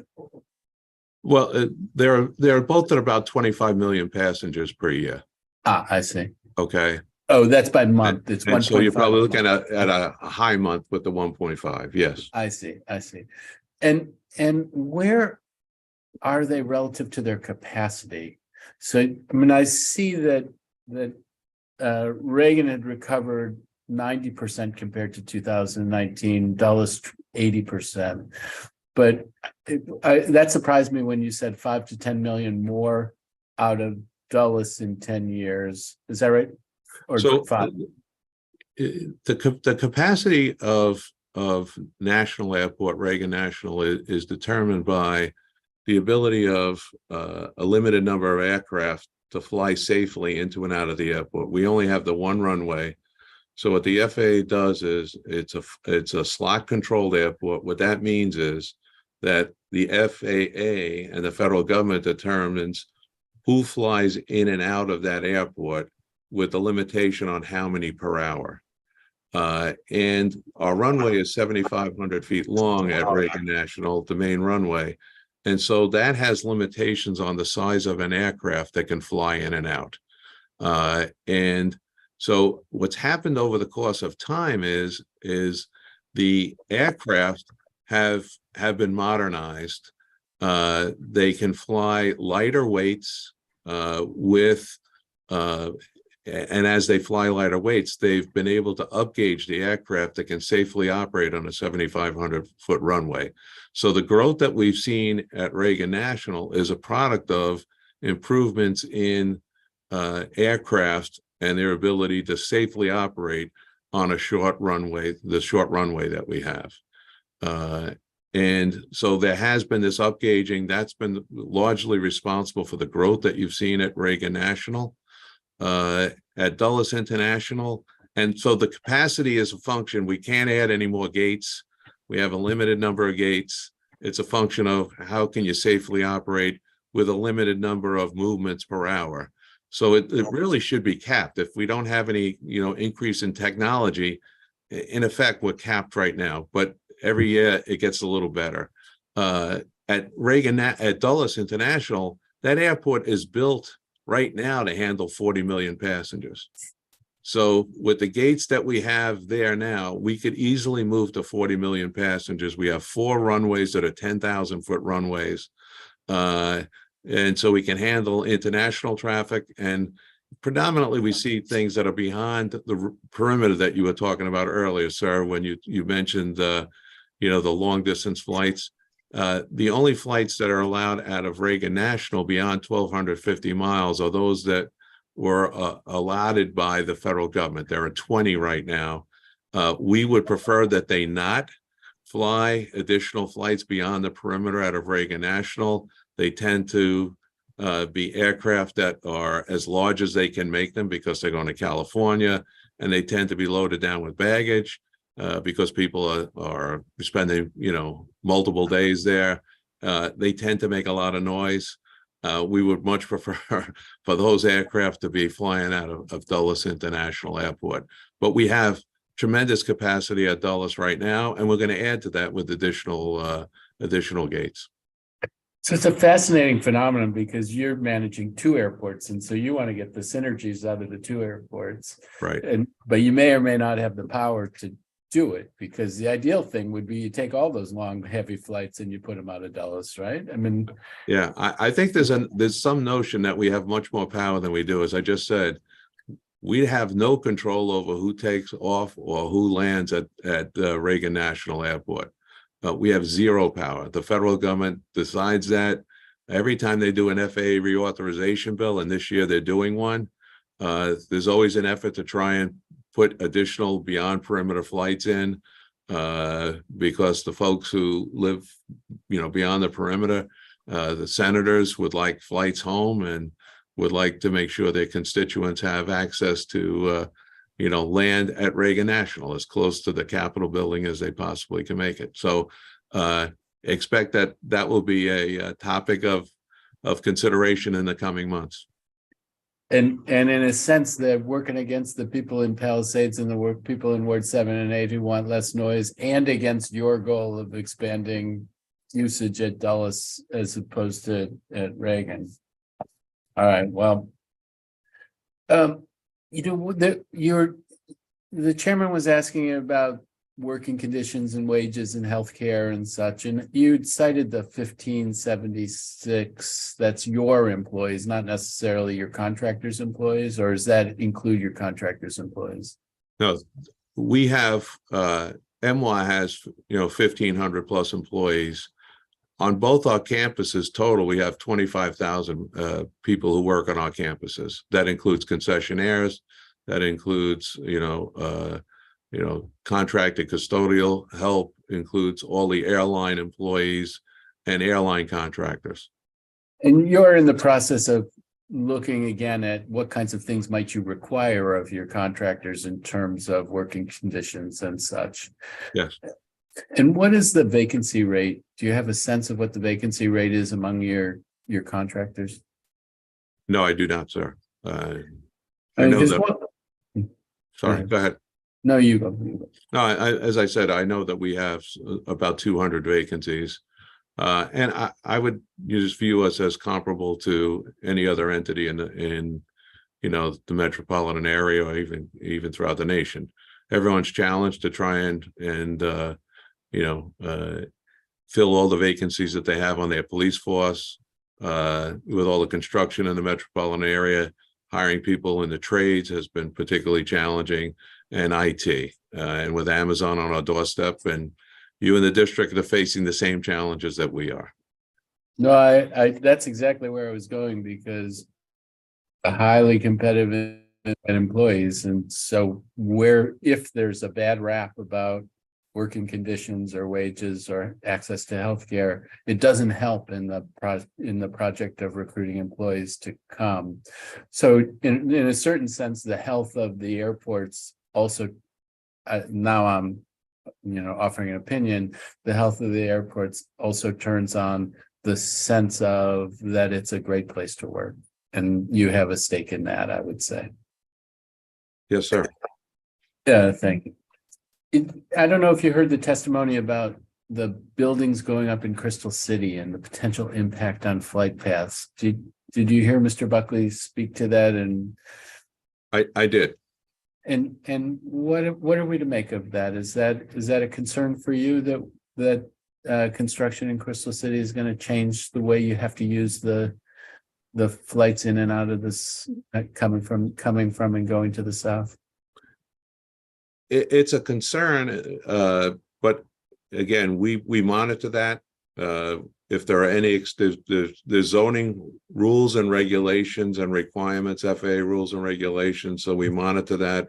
If anyone's looking for an exception, we report it to the FAA, and then the FAA, again, this is an area where we don't have jurisdiction. The FAA will weigh in. We did have one situation the last year where we did provide the FAA the information that there was somebody that was a few feet over, and they addressed it. Somebody who was a few feet over a plane that was a few feet over? In terms of the height of the buildings that they were allowed to have. I see. So Okay. this is something that we should all keep an eye on, because right now I think I don't know this to be the case, but I hear about the issues in Ward 3 about the airplane noise. But it would be a terrible shame if we did something inadvertently that led to significant issues in Ward 7 and 8. Yeah, I would just like to say that there was a question asked earlier, and I think it was you, sir, that asked a question about COG's role. When it comes to noise and noise abatement and committees on noise, initially COG had and did work on airport noise, and then it was dropped by COG. When there were concerns raised, we did pick it up, and we have acted to try to be a facilitator, and a facilitator in a number of different ways. A facilitator amongst all the communities, because as was stated by Mr. Buckley and very eloquently, we want to try to find the right balance between neighborhoods and communities. We don't want to pit them one against the other. We want to facilitate, the airlines' participation in this, and they do participate. And when it comes to Reagan National, American Airlines takes the lead on that, and they're at every one of our meetings. And then obviously we want to try and get the FAA to the table, because as you've heard and repeatedly, is they own it. As much as we'd like to say we could do things, the fact is we can't. We're not in charge when it comes to the airspace and when it comes to the use of our runways. Certainly they determine who takes off and who lands. I mean, that's it's their role. So we'll continue to do that. We spend over $300,000 a year on different monitoring systems, reporting. So again, I just want to assure everyone that we're actively engaged. Unfortunately, it does take time, and there has been progress made, and not to the satisfaction of everyone. And but again, we're going to continue down this path. We're going to stay the course. We did move to quarterly meetings, and we did that over the pandemic when a lot of airports shut down their noise committees because there was no noise, and I guess they took a respite. We kept it going, and we're in quarterly meetings because right now there's a lot of demand across the country for FAA participation, and they've committed to us that if we do quarterly meetings, they'll be in the room, which I think is extremely important. Meeting amongst yourselves is it's great, but it's just you're commiserating with yourself when you're not dealing with the folks that actually can take action. So know that we're going to continue to work with those committees and address these noise issues. We're not immune to it, and we're very respectful of the fact that we are impacting our neighbors. Well, I really appreciate that, and you can imagine that this is going to be one that I'll be asking you about this next year too. I'm glad to hear the spirit that you're bringing to it, because there's a lot of levers that we don't have control over. There may be some that we do, and there may be some where we can get together and have an impact on things that currently aren't in our control. The last thing for me, Mr. Buckley talked about the issue on this, the southern routes of wind being an issue, and that wind can well, as I came to understand it, wind could shut down the use of that going in that direction, and then maybe it didn't come back on. But are there ways that we can be more nimble in the face of wind that might obstruct use of the runway going south? So all I would say to you, sir, again, I don't claim to be an expert on this, so just take it with that context in mind. My understanding is the predominant wind pattern in this area has flights going north more so than south. And initially there was a desire to have it 50-50, which if it weren't for the fact that the wind and flying into the wind, represents, the safest way to take off and land. I think that's now been thoroughly vetted with everyone there. And I think, we're talking about, as Mr. Buckley said, maybe 5 to 10% of the flights that might be able to move in a different direction. I think the FAA has heard that. I certainly don't want to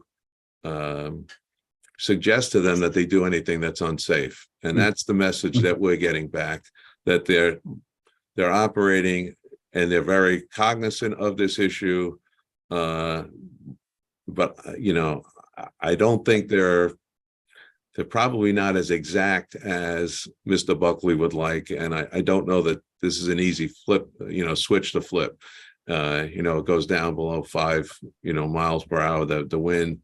If it's moving, from north to south, they're going to continue to take off. And the notion that you could get gusts going forward, I don't want to pretend that it's as cut and dry as others might want to make it. So I'm going to give them the benefit of the doubt. And I do think that they have heard the message and they're trying as best they can.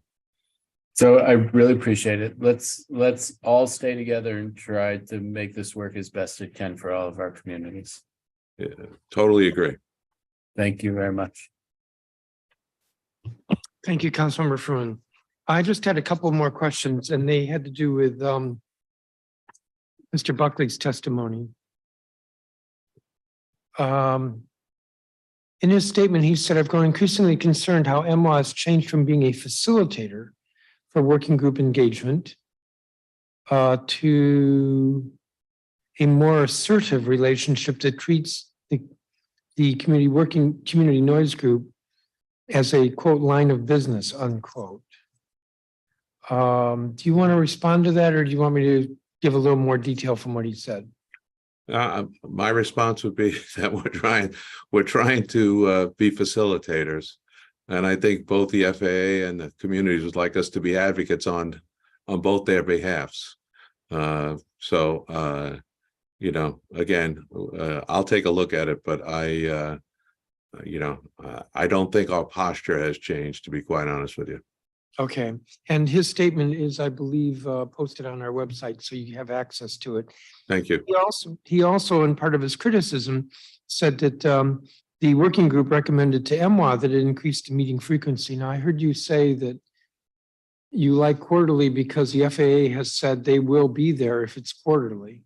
That's our goal. Our goal is to have the FAA in the room. And by the way, the committee that we have set up and worked very hard on over the last 8 years, the FAA, when they have noise complaints around the country, is suggesting that communities emulate what we do. And so the demand for FAA resources has increased exponentially because others have done, again, followed the path that we laid to, again, have these meetings and have them on a regular basis. So, our ability to get the FAA here on a monthly basis is challenged by, the growing demand that they have around the country for, for their facilitators or for their experts. And I think that's an important point. But what goes through my mind without knowing really very much at all about the working group and how it meets is I know that when a group meets quarterly, there isn't quite as much collegiality built up by the group because they're not meeting as often. But also, it may be that they want to have working sessions where they just talk amongst themselves without the FAA. So let's just say hypothetically, we're meeting with the FAA next month. Let's meet this month to sort of prep and get ready and strategize for the FAA next month.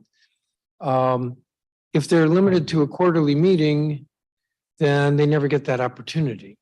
Maybe that's less of a question and more of a suggestion that you consider that they may want to sometimes meet without the FAA just to. So it's my understanding, Mr. Chairman, that, and I apologize, I don't mean to cut you off. No, we're going. It's my understanding, Mr. Chairman, that the committee has working groups, and those working groups meet between the quarterly meetings. So it's not as if the only time they get together is at a quarterly meeting. That said, I'll ask our folks that are running this to consider your comments and the comments of Mr. Buckley and take up that suggestion. But again, I don't want you to think that that the only time that people get together on this topic is 4 times a year. It's my understanding that the working groups are actively addressing this issue in between meetings. Now, Mr. Buckley also testified MWAA and the FAA demonstrate a significant preference and bias for north flow traffic, which is now close to 70%. While MWAA and the FAA claim that this bias is the result of safety concerns associated with south flow operations, and you touched on that, Mr. Potter, in responding to Councilmember Fruman a couple of minutes ago. While MWAA and the FAA claim that this bias is the result of safety concerns associated with south flow operations, they are unwilling to share information or operational policies pertinent to this position. The council, that means me, should encourage MWAA and the FAA to identify alternative procedures that could more equitably balance north-south flow operations. What about this allegation that you're unwilling to share information or operational policies pertinent to this issue? Well, let me first suggest that putting MWAA in the same boat as FAA in that regard is inaccurate. Okay. They're not MWAA policies. They're not ours to make changes to. These are FAA policies. We are as transparent as we possibly can be with any information that we have. This is FAA information, not MWAA information. And our preference is total transparency. So I just wanted to, suggest that attribution go to FAA. And I don't want you to think that MWAA is doing anything that would, we have any information that has not been shared. And I don't know, Mr. Chairman, how we as non-experts can challenge the FAA when they say they're doing things for safety reasons. There's no expertise on my staff that, that could challenge those statements of them. Okay, but so to be clear, there's not information that you, MWAA, has that you're not sharing. Exactly. All right, so then I think this might be the last issue from Mr. Buckley's testimony that I'm going to bring up. The working group requested MWAA to hire an aviation subject matter expert, or SME, to serve as an advocate in its analysis of complex issues.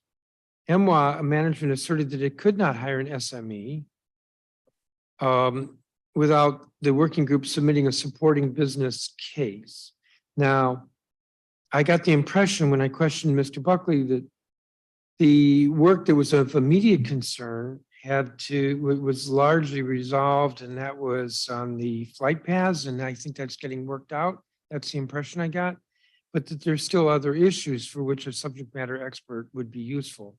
I have to say, listening to his testimony, I was a little struck that he was claiming that MWAA was unwilling to provide a subject matter expert, but also that the district government was elected not to contribute. I think it was a little selfish and stingy and not really defensible on the part of the district government. But what about MWA's role? Why can't you, or why don't you provide a subject matter expert on these other issues, which I think are like fly quiet and the north-south flow balance? Well, again, we're trying to facilitate. We do spend, as I said, over $300,000 a year on this noise effort. We're trying to facilitate, not be a, we want to be an advocate for all the communities. And so again, we also want to spend our money wisely. And so one of the things we've asked is exactly what are we hiring the expert to do? And so, we're going to continue to look at that. As was mentioned, Montgomery and Arlington stepped up and spent some money because they thought it was in their interest. And so we'll continue to spend, money on this effort. But again, it has to be well defined, and again, we'll continue to work with the group. Well, it could be that without a subject matter expert, the working group is unable to define exactly what the subject matter expert would do. I mean, these issues are complex enough that if it was me, I would say to look at north-south flow balance without being more specific, because that's what the expert is for. This is an issue where I get that the MWA is a regional authority. And you, even though I was pressing you earlier about district residents and district businesses, you have to be mindful that your constituencies are Maryland, Virginia, and the district. But this issue of noise affects all three jurisdictions. You just said that Montgomery County and Arlington County stepped up several years ago for that subject matter expert. The district, Bethesda, the Maryland side of the Palisades, Arlington County, those are all affected by the noise. And so I think each of the regions, each of the jurisdictions in the region care about this or could benefit from this. So I'm not sure I have another question, because you sort of said that you didn't think MWA should step in and hire a subject matter expert, but you'd think about it. But I'm pressing you to. We'll take a look at it, Mr. Chairman. But I would also say that we mentioned Arlington, we mentioned Montgomery County, but other jurisdictions have their own SMEs. And what you, as a facilitator, we end up at times with dueling SMEs. And again, we're not the experts, but they have the opportunity to make their case to the FAA. And we're focused on that facilitator role. In some cases, these SMEs are competing with SMEs for other jurisdictions in the metropolitan area. And again, but we'll take a look at it. I hear your message loud and clear. Please. Councilmember Fruman, did you have anything else? I'm going to take the silence to mean no. Yeah, no, I was slow on the draw, but no, I'm good. Thank you very much. And thank you, Mr. Potter. Thank you. Thank you. Although I do say I had one other question. How do you have employees, one who lives in Arizona, one who lives in Texas, a couple who live in South Carolina? Is that a product of teleworking? It's a product of teleworking. Yes, sir. Thank you, Mr. Potter. Thank you. It's good to see you. I'm going to ask some of the same questions next year, maybe in between as well. Okay. I look forward to it. Thank you. All right, that's going to conclude Metropolitan Washington Airports Authority.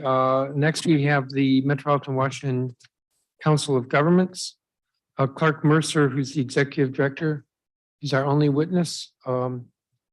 If he could be let in.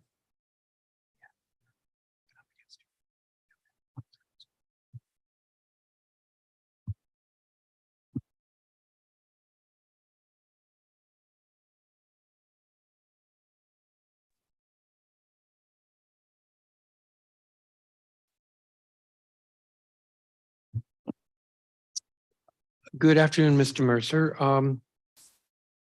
I believe you have a statement, and then I think I have just a couple of questions for you. Yes, sir. Thank you. Well, good afternoon, Chairman Mendelson, Council Member Fruman, and your fellow members and staff of your committee. I'm a new face to the Washington Council of Governments. My name is Clark Mercer. I'm the new Executive Director here at what is affectionately referred to as COG. I also want to thank, I have staff here in the room and online with me, Monica Beirute Nunez, who's our Government Relations and Member Services Lead, Kanti Shrikant, who's our Deputy Director for Metropolitan Planning, Scott Boggs, who's our Director of the Department of Homeland Security and Public Safety, and Steve Bieber, who's our Director of Water Resource Programs. They may very well be able to answer some of the questions you have, and I appreciate them joining today. Today, I am pleased to discuss the role of COG in moving the region forward during the last year and articulate our goals for the upcoming year. As most of you may know, COG's membership is made up of the region's local and state elected officials, and these members serve on a network of boards, policy committees, and partnerships.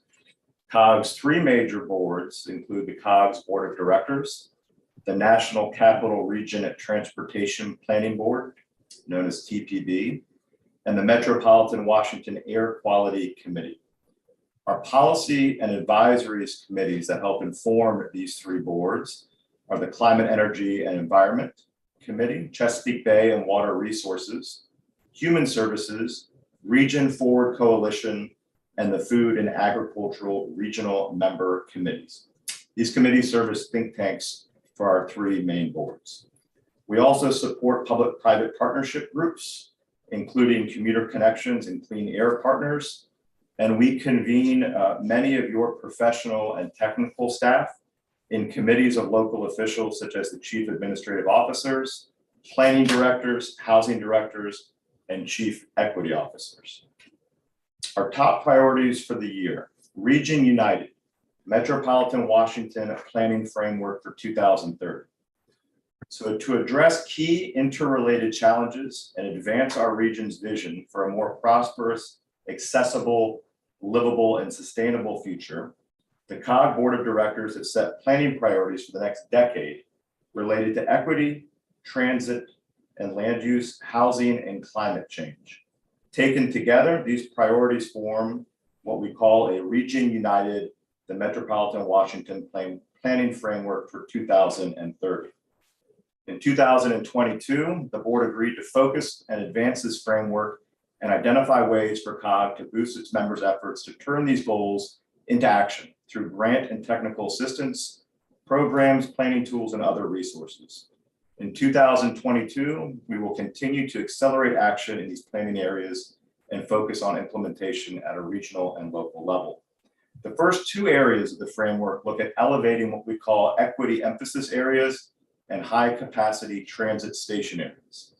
So between 2020 and 2030, COG forecasts that the region will add 406,000 more jobs, which is an increase of 12%, and 592,000 more residents, which is an increase of 10%. To plan for this growth and position the region for future success, it's essential that our area officials take actions to elevate equity and optimize land use and transportation systems. And to that end, in October of 2021, the COG board adopted resolutions endorsing high capacity transit station areas and equity emphasis areas as regional planning concepts to inform future growth and investment decisions to 2030. Now, I'll note that these concepts were initially developed for transportation planning, but they're now being applied across disciplines, including health, climate, energy, and housing. And for example, we recently put out for comment a fair housing plan for the region to develop solutions to ensure greater housing capacity. The third area of the framework is on addressing the region's housing needs.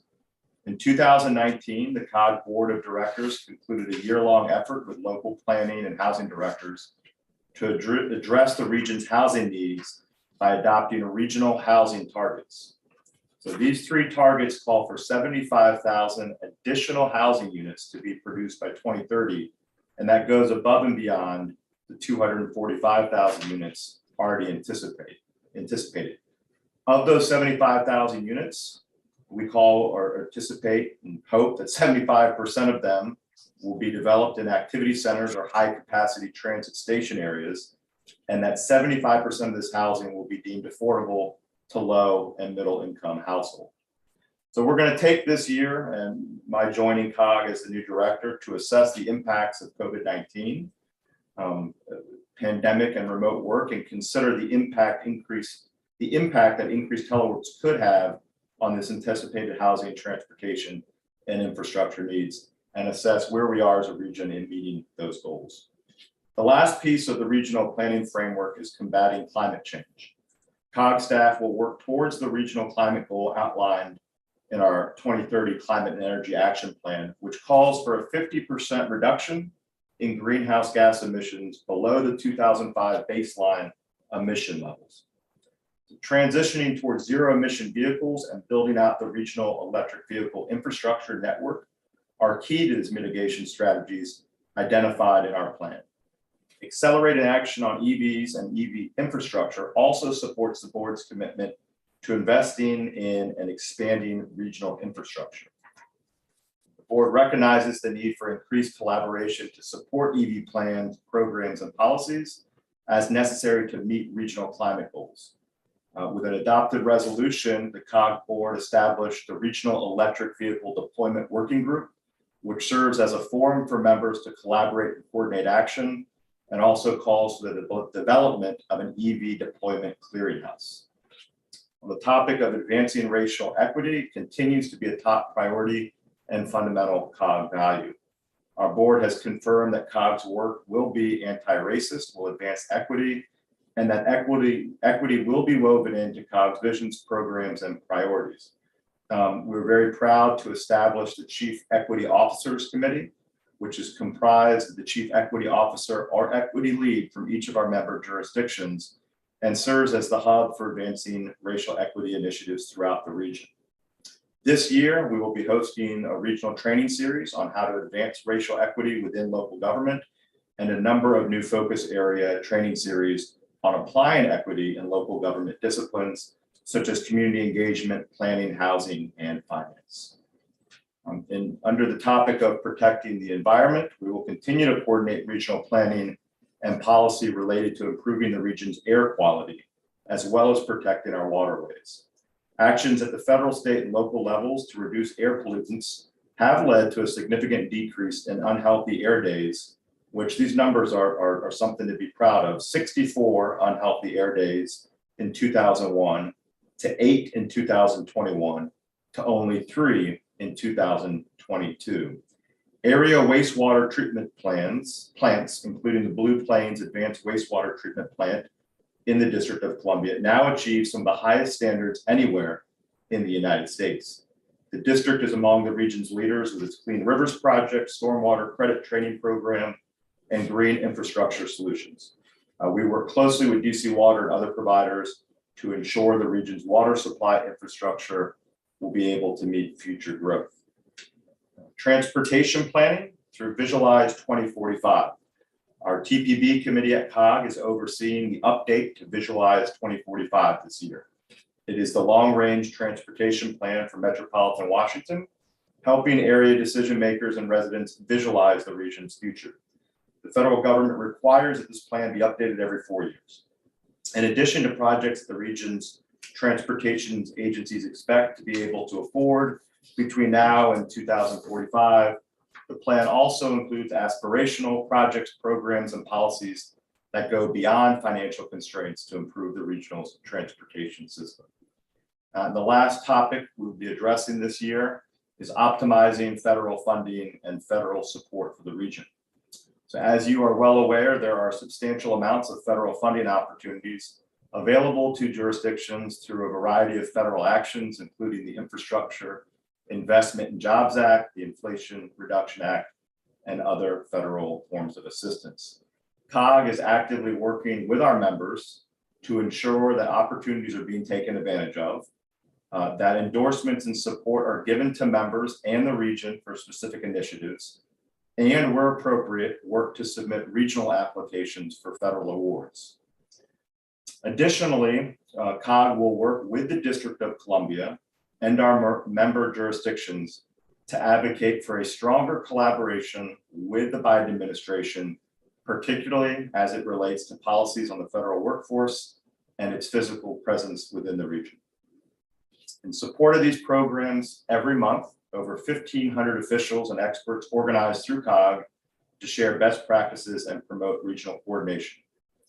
There's no similar entity like COG for this level of coordination in our region. Elected officials, senior member staff, and planners alike convene here to tackle issues that affect the district and our region as a whole. COG membership provides access to 125 in-house experts on a range of technical fields in transportation, the environment, land use, housing, public safety, and more. COG expertise saves members money through research consultants, regional analysis, and publications. And our cooperative purchasing program leverages the buying power of 24 local governments to save you money on commodities such as road salt, diesel, gas, and public safety equipment like phones and walkie-talkies. Being a member of COG ensures the city's viewpoint is heard and your leadership is at the table. I want to thank you for the opportunity to summarize some of this critical work we do at COG for the District of Columbia and the region as a whole. Your participation in COG and as a leader in our region is a vital part of the ongoing work within our communities, and we are grateful. I'll be happy to take any questions you might have. Thank you, Mr. Mercer. And welcome to COG or to the District of Columbia Council, or welcome whatever, since you are new this year. I do have a few questions for you. In the pre-hearing answers, we submitted questions to you before this hearing. The response to top initiatives for COG, you mentioned you will be working with member jurisdictions to ensure they get all the grants they are due under various new federal programs. And you touched on this in your oral testimony. Federal programs like the Inflation Reduction Act and the Infrastructure Bill. Does the district seem prepared to go after these grant funds?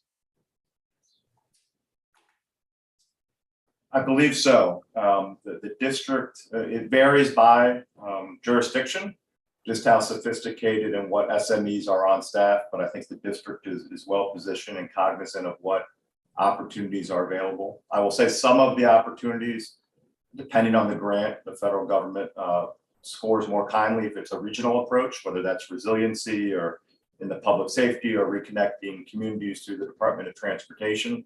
So where appropriate, we would work with your staff to either endorse your plans or partner with other jurisdictions for applications. Thank you. Changing the subject, what is COG's current telework policy, and are you moving back to in-person? That's a good question. We're about 130, 140 staff members, and it's a hybrid posture right now. We met 2 weeks ago with the CAOs, including the CAO from the District of Columbia, and asked each CAO what their policy was towards telework. And I would say our hybrid 2 or 3 days in the office a week is consistent with all 24 member jurisdictions. And there was a collective discussion of what changes might occur at the federal level and if that might impact our plans moving forward. I suspect it might, but right now it seems fairly consistent across the region that and at COG that 2 or 3 days in the office a week is the norm.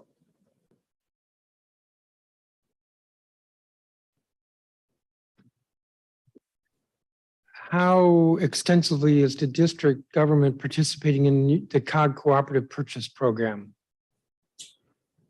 You know, it's my understanding, I will certainly get back to you with this in writing.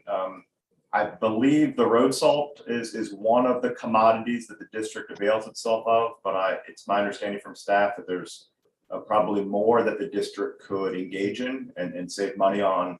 I will say that this is the first year that this cooperative purchasing agreement has been up and running, where it's now a profitable line item for COG. So it's taken some number of years to work with procurement officers around the area and get their feedback and buy-in. But now I think we're building our menu of what items are available for the district to purchase. So I will certainly follow up, have our staff follow up with yours on what other opportunities there are for the district. What are you doing to increase participation? I could say regarding the district, but maybe it's easier to answer with regard to any of the member jurisdictions. I'll check with the staff that runs the program. One of it's just cognizance of the program, number one, and number two, there's a comfort level. Frankly, I think with some of the buy-in officers in counties, they're used to purchasing things, how they've purchased, how they've competed them. So this is a new and it's not a novel concept. Obviously, we're leveraging buy-in power for 24 governments and able to get a better deal. But we could probably do, just like with any program, a better job of making sure the members are aware of that and what opportunities there are and what requirements, frankly, you have. I mean, that's especially in the public safety realm, we need to make sure that we're working on contracts and offering products that your staff want to purchase and can purchase. Yeah, let me be clear though, the program is not new with COG. I think it's at least 30 years old.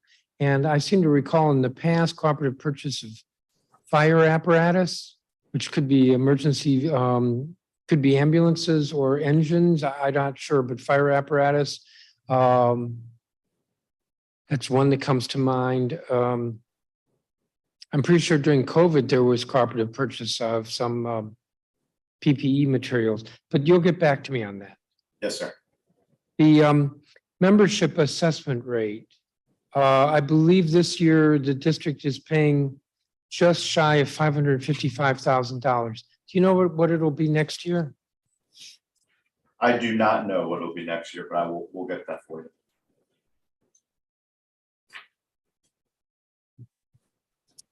When does COG, isn't COG now figuring out what the dues will be for next year? They are. I imagine we have that information. I don't have it in front of me, but it's based on population, and then there's a per capita rate. And yeah, I don't have the change in the district's population, which will drive that. Are there any jurisdictions in the area that are not members of COG? No, it's and we have ancillary counties that touch on the National Capital Region, which can have a different membership status. We've got a couple, I think in Maryland, that have inquired that are closer to Baltimore that would like to avail themselves of some of our services. But all of the jurisdictions in the National Capital Region are members of COG. And my final question is, in your oral testimony, you mentioned that the Chief Equity Officers Committee and some work that they're doing. Does that committee include both the council, the District of Columbia Council's Office of Racial Equity, as well as the mayor's Chief Equity Officer? I will get back to you. I believe it does, but I'd like to verify. And if it doesn't, we will make sure that it does. Okay, I don't quite know how that committee is set up or what other jurisdictions are doing, but in the district, the law that established the Chief Equity Officer for the executive branch also established Council Office on Racial Equity. Obviously, both working on the issue of racial equity. The mayor's Chief Equity Officer is focused on what the executive branch agencies are doing. The Council's Office on Racial Equity is focused on analyzing our legislation and what its potential impact is on racial equity. So they're, I want to say, related to the broader issue, but very different functions, and both very much concerned about racial equity, and therefore both should be members of COG's committee. Yes, sir. Understood. And in my previous role, I helped set up the first Chief Equity Officer in office of any governor's cabinet in the country, and we looked at it from an executive standpoint, all the agencies that were run. But every piece of legislation that comes to you has an equity component, so it makes perfect sense that you're looking at it from those perspectives, and we'll make sure both of those officers are included. Thank you. Let me see if my colleague, Councilmember Fruman, has any questions. Yeah, just a couple. Thank you very much, Chairman Mendelson. And thank you, Mr. Mercer. I don't know if you were on before when there was a pretty extensive conversation about airplane noise, and I raised the question, what role COG? Is this an issue that the COG has participated in or has an interest in participating in? Councilman, thank you. And yes, I did sit through with the MWAA presentation and was here with our transportation folks who have the institutional memory of this, which I don't. But it's my understanding that in 2010, prior to Next Gen, which is the multi-billion-dollar FAA system to deconflict the airspace and modernize our flights and safety, COG was involved. And it was a collective decision from MWAA, FAA, and COG that when that system came online, MWAA would be the lead in facilitating what you heard with the stakeholders. So we did have a role. We do not have the same role now. We do MWAA contracts to COG on what's called the Continuous Airport System Planning, CAS contract, and that is exclusively ground access to our airports and any changes that are happening in terms of getting people and getting freight in and out of our airports. So it's limited in transportation space to ground access. So the answer, two-part answer. One, we were involved in 2010. It was a collective decision that MWAA was ready and the right entity to be that facilitator with the community associations and labor groups that you had on earlier. So and then did I hear you correctly? But MWAA contracts with you, so they pay you to do analysis about the ground transportation and any issues that arise around the ground transportation. Yeah, yes, sir. That's they can contract with any entity they would like for that work. They've chosen COG to have that. What's called I'm learning my new acronyms. any new job, but it is CASP, CASP, the CASP contract. Okay. My last question or set of questions goes to transportation. A giant challenge that we as a region face is funding WMATA. And I heard you describe your transportation planning, and it sounded like that was about what the transportation infrastructure might look like under kind of current conditions, and then what it might look like if cost was not an issue. But current conditions we can't afford in a couple of years. Is COG a place where there's a conversation about alternative models to come together as a region to fund WMATA? Yes, sir. It's a great question, and I should have included that in my testimony. COG has been heavily involved in the past. My previous role was involved in these conversations as the governor of Virginia's chief of staff in 2018, when we did get an additional jolt of dedicated funding, and COG was the facilitator to come work with WMATA, work with the district, Maryland and Virginia, to come up with a roadmap for how to secure that funding. I would suggest to you that was a very impressive effort a few years ago, not an easy effort, and it has only become much more difficult, I think, over the next few years to secure additional funding. With the compact being what it is very difficult, as you know, to get all of those entities and the federal government on the same page.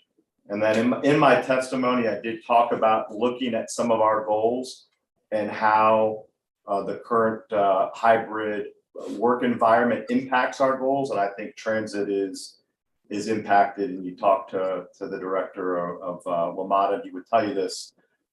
Funding the big issue that we got to get our arms together on. And so we're meeting with Randy Clark in 2 weeks to sit down for an hour or so and go over some of these issues. But we need, and COG needs to play a role working with you on what that funding looks like and how we're going to secure it. And I think, frankly, all options need to be on the table in terms of taking a big step back and discussing how Metro is funded and whether or not we can use this inflection point as an opportunity to to look at that because it's a major fiscal cliff that we're facing. Yeah, and you're not in a position to say, you know, here's the way it's going to be. You're a consensus organization, and so you couldn't impose a vision. But it strikes me that a thing that you might be able to do is lay out 5 options, and then that could trigger debates inside of each of the jurisdictions and among the jurisdictions. Maybe there's somebody else who could do that, but it seems like you guys are close to it in an important way, and just dispassionately laying out, here's this many ways that you could skin this cat, I think could be useful. Is that the kind of thing that you would consider? I think you're spot on, and I think the region needs to have that conversation, and our partners in Annapolis and Richmond need to be active. We've got representatives, obviously, from Councilman Allen is our deputy of COG, elected officer of the executive committee, and we've got members of the General Assemblies from Maryland and Virginia that sit on our board, and they've got to be active and engaged because to open up that compact and to get additional funding is an option. Status quo is an option, right? But it is a very, very difficult needle to thread to get that extra funding. So, I mean, you hear me, so that conversation needs to be sparked. And it strikes me that you, without being an advocate for one option or another, you could play a role in sparking that critical conversation, because we had a hearing with Randy Clark just last week, and this is not one of those long range looming problems that we're confronting. We got a year. And it's not unique just to DC. The changing nature of how people work and where they work is hitting transit systems hard across the country. We just had our national meeting of other metro regions, and when this topic came up, the numbers that folks were throwing out was staggering. So we're looking forward to sitting down with Randy, and we'll facilitate any conversation we need to make sure Metro continues to be well funded and strong. We've met with the Safety Commission. We are a neutral third party that wants folks to come together, and if they've got items to share and things to work out, they can work them out here. But we need to get past some of those issues so we can face, to your point, this is not something that's 3 or 4 years away. This is like next year kind of stuff. And we need to get to that conversation as a region very quickly. All right, well, on that note and sense of urgency, I'll let you go. And thank you very much, Mr. Chairman. And thank you, Mr. Mercer, for your testimony. Thank you. Thank you, Councilmember Fruman. Thank you, Mr. Mercer. I don't have any other questions for you today. We will ask you to come back when the mayor submits her budget, and I'll have a few questions for you then with regard to the budget. And I'm pretty sure I'll ask you then about the dues. So you are excused. Thank you for your testimony. We are running a little bit behind, and we have to give up the room in about a half an hour. So I am going to go to the Statehood Commission and hear testimony from them with questions. And then if we still have some time, I'll ask the auditor, Ms. Patterson, to give her statement. And so we're going to try to do all that within roughly the next half hour. So we're going to now I'm calling Paul Strauss, who is our senator, and Owolea, who is our representative. My understanding is that Senator Brown is not here. So we have the two of you. And I don't see Oya here yet. He has to click a button if he's here to get admitted. We'll give him a few seconds. You did catch us a little early, but I'll be ready to proceed if you want. We have a written statement that we were in the process of sending, but if you'd like me to begin, I'm happy to. Well, you do realize early means fresher, so that's a good thing. Do you want to go first, Senator, or do you want the representative to go? I'm happy to go first and to speak on behalf of the commission as an agency.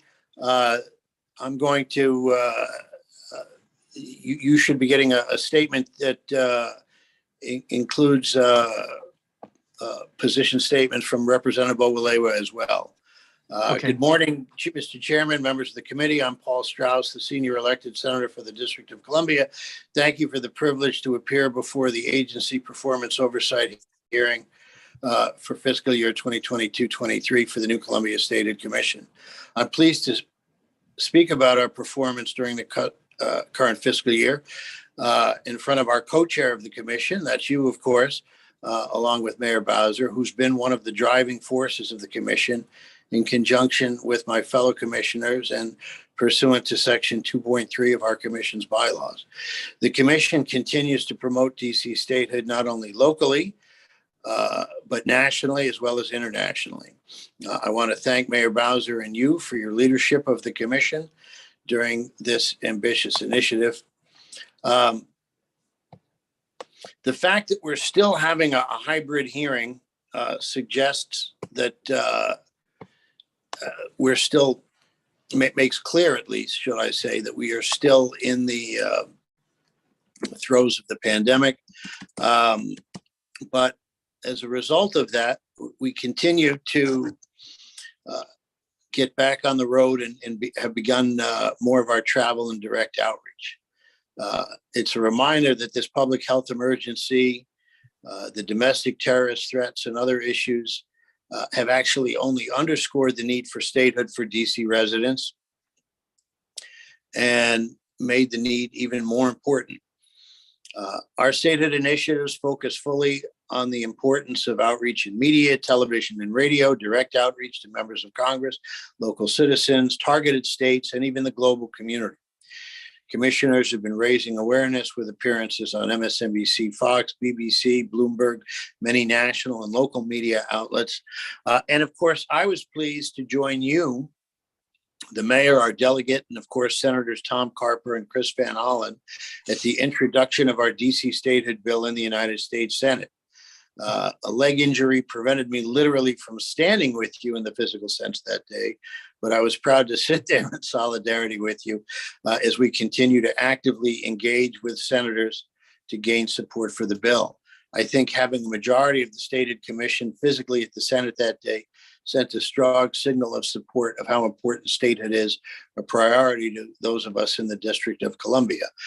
And let me say, without a doubt, that the majority of the commission is committed to fighting any anti-home rule resolutions of disapproval, be it in the Senate or anywhere they may come.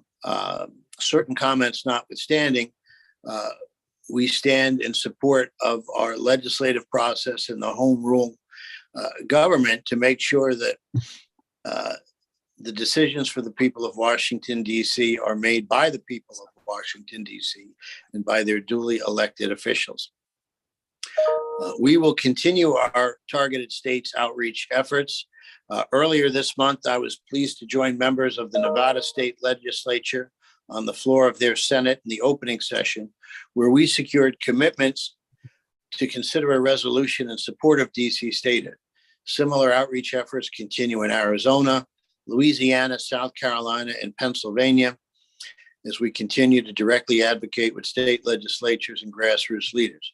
Representative Ovalewa traveled to Sacramento, California to address members of the Africa House Sacramento, a multi-purpose cultural organization, on the importance of DC statehood, and that followed his successful efforts in West Virginia.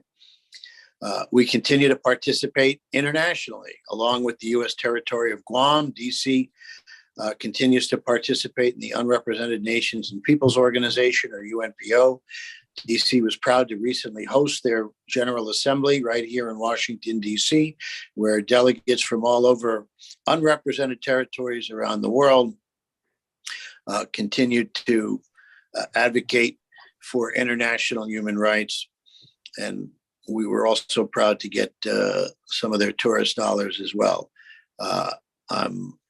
Had the chance to speak about DC Statehood in 2 special programs convened by the Global Committee for the Rule of Law, a prestigious international group that includes members of parliaments from around the world, international legal scholars, and human rights leaders.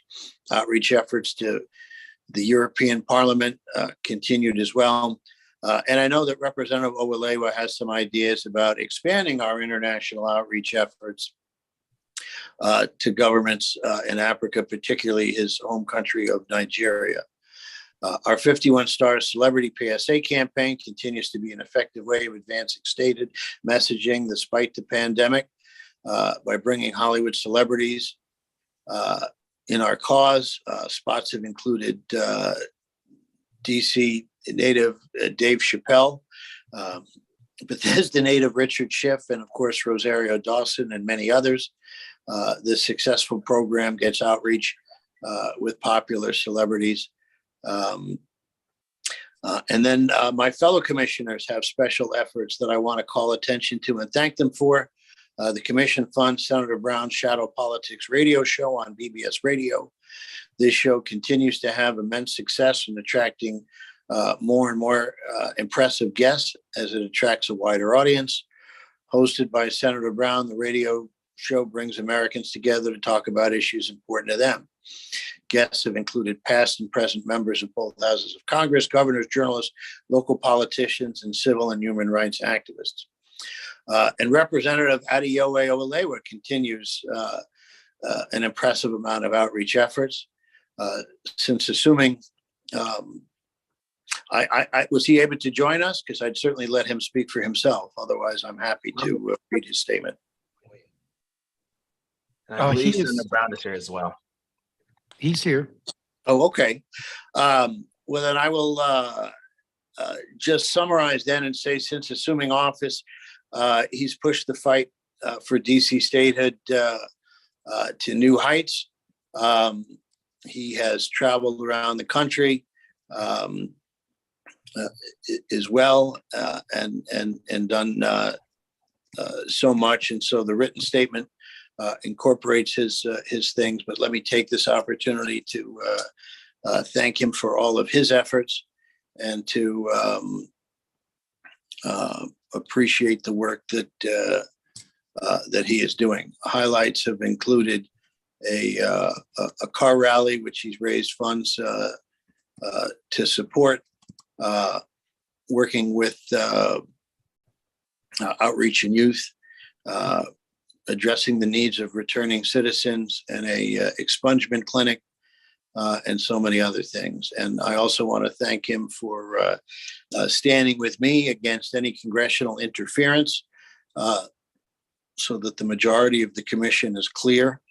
In particular, I want to call attention to a letter that he wrote to President Biden urging him to use the presidential veto power against any attacks on DC's local autonomy.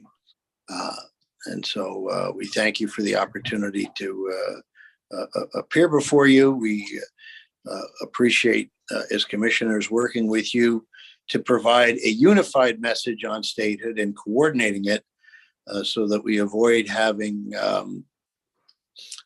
the messaging distorted with differential efforts. While each of the commissioners works for statehood in various ways, the commission is an important way to make sure that the government's message on statehood is prioritized, unified, and organized. Thank you for this opportunity to be here today.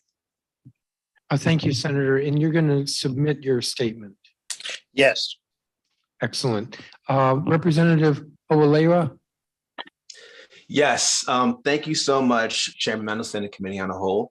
Thank you for DC Council for allowing me to be here. And thank you so much for my other delegation members for making what I do possible. As previously mentioned, in this office, I'm fighting for DC statehood, but the focus has been to diversify and amplify the fight for DC statehood in new audiences. Me being a second generation Nigerian American, it was integral for me to make sure folks from all parts of this country and internationally know about what's going on here in Washington, DC. Since assuming office in 2021, I've been over a dozen national and international platforms, including the Bay State Banner in Boston, Vanguard, the largest publication in Nigeria, as well as local media imprints like Fox 5, Channel 7, even Washington Informer. I've traveled to Sacramento, Atlanta, Georgia, and even most recently to Toronto, Ontario, to globalize the fight for DC statehood, and make sure folks who fight for freedom, folks who fight for democracy, folks who fight for equality also see DC statehood as an issue that encompasses all three and not just a siloed issue affecting DC residents. I've self-funded a successful supercar rally for DC statehood.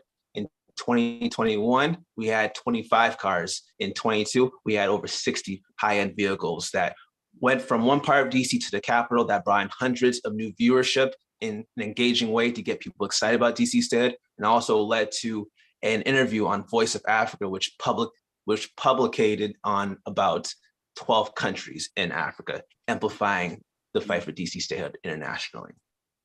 We were also trying to galvanize the next generation of statehood activists. So seeing what the fight will be in 10, 15, 20 years, hopefully, where we were able to go into elementary schools, high schools, or even visit students for DC statehood and Howard University's campus. In addition to statehood work, we are working as a collective to bring resources to DC residents. As a pharmacist working during the pandemic, it was critical to not only satisfy the needs for DC, fight for DC statehood, but also bring tangibles to the residents. In addition to vaccinating over 10,000 people since the beginning of the pandemic, we also had a tangible opportunity to increase healthcare equity and equality for DC residents. At a time when there was a shortage of vaccines, we were able to contact the Maryland Board of Health, and within 2 weeks, they opened up the Greenbelt Metro Station, allowing tens of thousands of DC residents to get vaccinated over there, and also increasing opportunities for people in Ward 7, Ward 8 to get vaccines close to their homes. Now, we are not only talking about what we lose as being a state, whether it's our autonomy, whether it's our criminal justice, and whether it's even the money that we can raise for our businesses, we're doing something about it in this office. In addition to launching the expungement programs, we're also teaching minority-owned, Black-owned, and women-owned businesses on how to access the resources. Following the successful passage of HR 400 in the House, which increased the cap that can go to small businesses, we are working with local businesses to get that money, making sure that folks learn how to apply for grants, making sure they know how to find the language to successfully get those resources, make sure that they are not only able to thrive, but they can also hire within their community and make sure that DC is positioned not only for now, but for the future as well. And last but not least, although we've been able to do a lot of work, we have to make sure we get adequate funding. In fiscal year 2023, our office had a budget of $0. So a lot of the work that we did had to be borrowed from other organizations, had to be used from our own pockets. We're calling on resources to be able to meet the demand of today. We want to onboard interns, we want to onboard high school students, we want to make sure we have the communication support that other offices have so we can make sure that people know what we're doing. We're excited about what's coming down the future, and we want to make sure we hold town hall meetings so people can be brought up to speed of what's going on in this office. We want to make sure that we have a website that's not only built, but also well-maintained. Currently, our website is static from what's been happening from years ago, and people are having a hard time keeping up with that. So there's a substantial amount of investment that needs to be put into what we do, so that way we can meet the needs of not only today, but in the future as we get closer to DC statehood. And knowing your personal investment in this office puts us closer to DC statehood. As the Senator mentioned earlier, this office is dedicated to not only talk about statehood, but also defend us against congressional and partisan attacks on us. I was very glad to see in our office really make sure we defend DC at a time when most people look at DC, they only see Congress and the presidency and not the 700,000 people that live in the nation's capital. So I'm very proud to be the representative. I'm very proud of our continued push towards statehood. And I thank you again for allowing me to testify before you. Thank you, Representative.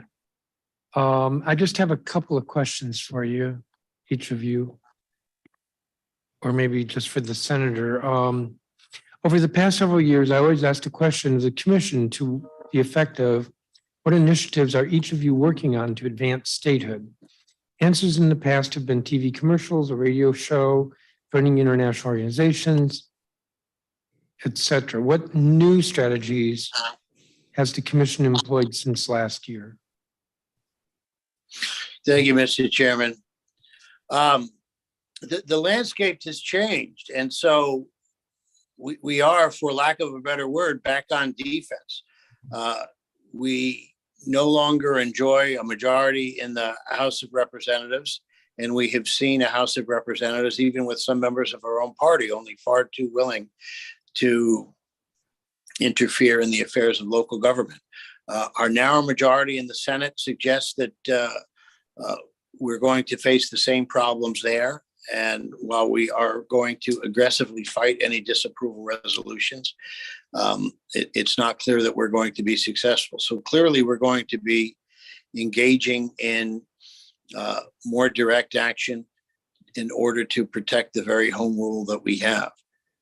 We remain open to, but the fundamental strategy of engaging directly with the Senate and Congress, since they're here, engaging with targeted states, and citizens in areas that are critical to us, as well as continuing the international outreach opportunities and things that will generate publicity for our cause, continue. The fact that we continue to focus on domestic, local, and international doesn't mean that the strategies aren't changing.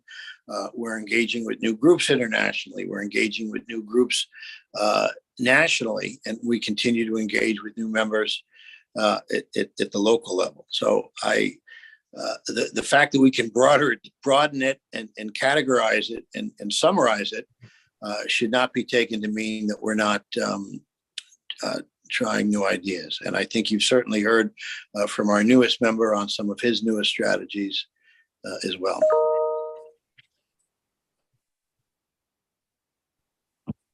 Yes, and if I can answer as well, we are definitely. Okay. Yes, we're definitely working on new and novel opportunities to engage more people when it comes to DC statehood. We are doing candidate trainings. We're getting people elected in Georgia, Texas, and California with the promise of becoming that council member that supports DC statehood, becoming that state legislative as supporting DC statehood, to becoming a congressperson like Jasmine Crockett, who supports DC statehood. We're also increasing our capacity for supercar rallies for statehood because we're having all these people who are coming to DC as tourists, leaving with a piece of statehood and their thoughts. Last but not least, we're joining activists like Noah Wells, who's doing the Statehood Compact, getting state legislators to support DC statehood through resolutions. In West Virginia, we successfully introduced the very first ever DC statehood resolution in the House Delegates history in West Virginia. And like I just mentioned as well, I believe we still have Senator Brown in the audience who can also attest to the new things that we're doing in 2023. Thank you. And Representative, I just got a copy of Senator Strauss's statement. You'll be sending us your statement? I think my statement included but it's a twofer. I sent it to Evan Cash earlier, so he has it. I think if you see it, we've summarized, we've incorporated the comments we got from the representative into the agency statement. And I believe the statement also included what our executive director was asked to include from Senator Brown. Okay, I didn't see all that, but I have a 3-page statement. Am I right? 1, 2, 3, 4-page statement from you, Mr. Strauss. And but we do have something separate from Representative Owalewa. The both of you. What I'm getting some feedback. Director was asked to include. Thank you. The both of you mentioned pushing back on the current override efforts in the House and the Senate. Can you give more detail in terms of meetings that you've had directly with senators or congressmen? I mean, I recently met with Senator Ted Cruz, but I think it's a fast-moving landscape, and well, we're going to engage with a lot of senators. I don't want to necessarily get in this forum with all of our strategy right now. I'm certainly happy to share with you what we're working on, and also to work closely with the Office of Federal and Regional Affairs team on how to best address that effort. Okay, and the most recent Congress member that I met with around this issue is actually the newly elected Jennifer McClellan from Virginia. So it's good to have, a fresh landscape with her, but my audience in terms of my letter was to President Biden himself. Given that he has the veto power to protect DC statehood, and the fact that he is a DC statehood supporter, I wanted to definitely reach out to him, especially on President's Day, to make sure at the end of the day, the buck stops with him and he's able to put his actions where his words are and protect DC residents from federal oppression and intervention.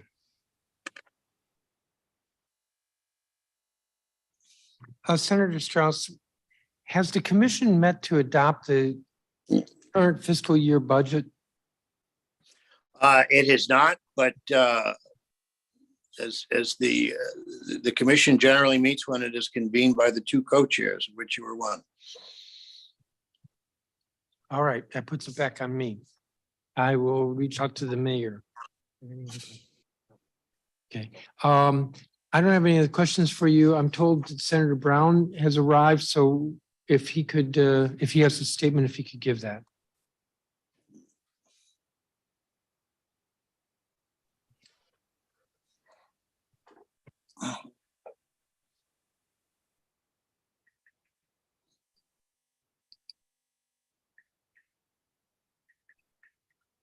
I don't know if you guys can hear me.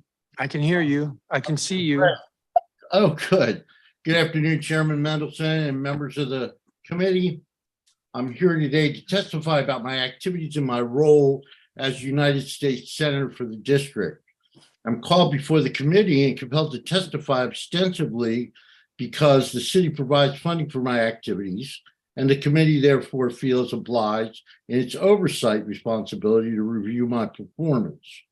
Currently, the city provides approximately $300 a month to support my radio show.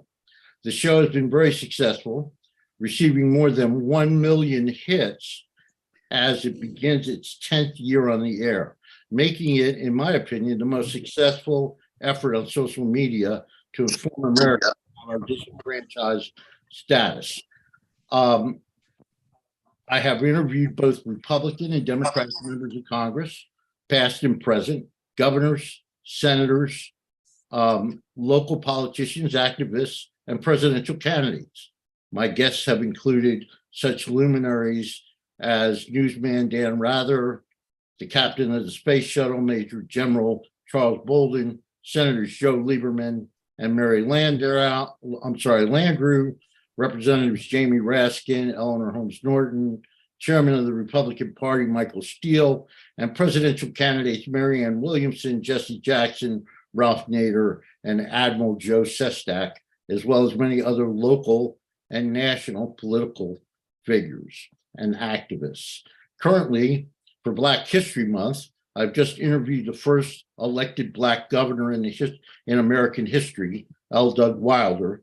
For the past 500 plus Sundays, I have worked to spread the word about our second-class citizenship and have been very gratified at the show's success. In addition to shadow politics, I've done many other things locally and nationally and internationally for which I have received several awards.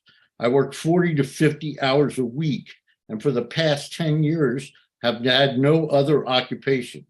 I do not feel compelled, however, to discuss these activities here, as the government does not fund any of them. My expenses for the additional work are funded by a nonprofit foundation that I started and from a small stipend doled out through the Statehood Commission from taxpayers' voluntary contributions collected through the D40 checkoff. I will, however, mention one thing. Together with Mr. Suarez from the lottery office, I came up with the idea for a statehood lottery scratcher to go to outlets around the city so we could publicize our need for statehood. To date, this lotto ticket has raised approximately $1.1 million, enough to pay for my show for the next 275 years. Although I've always maintained that we should spend more money on our effort to achieve equal citizenship, I would be satisfied at this point if the council would just support our work and stop interfering and demeaning our delegation. The council has made sure that we are the only citywide elected officials who are not compensated. We don't receive matching funds for our campaign, and we have been removed from the Tennessee plan for the first time in 200 years. In addition, our offices have been formed into an agency controlled by the mayor and the chairman of the council, which doles out funds deceptively collected through the D40 tax checkoff.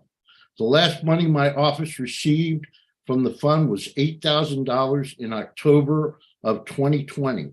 The current balance of the fund is in excess of $315,000.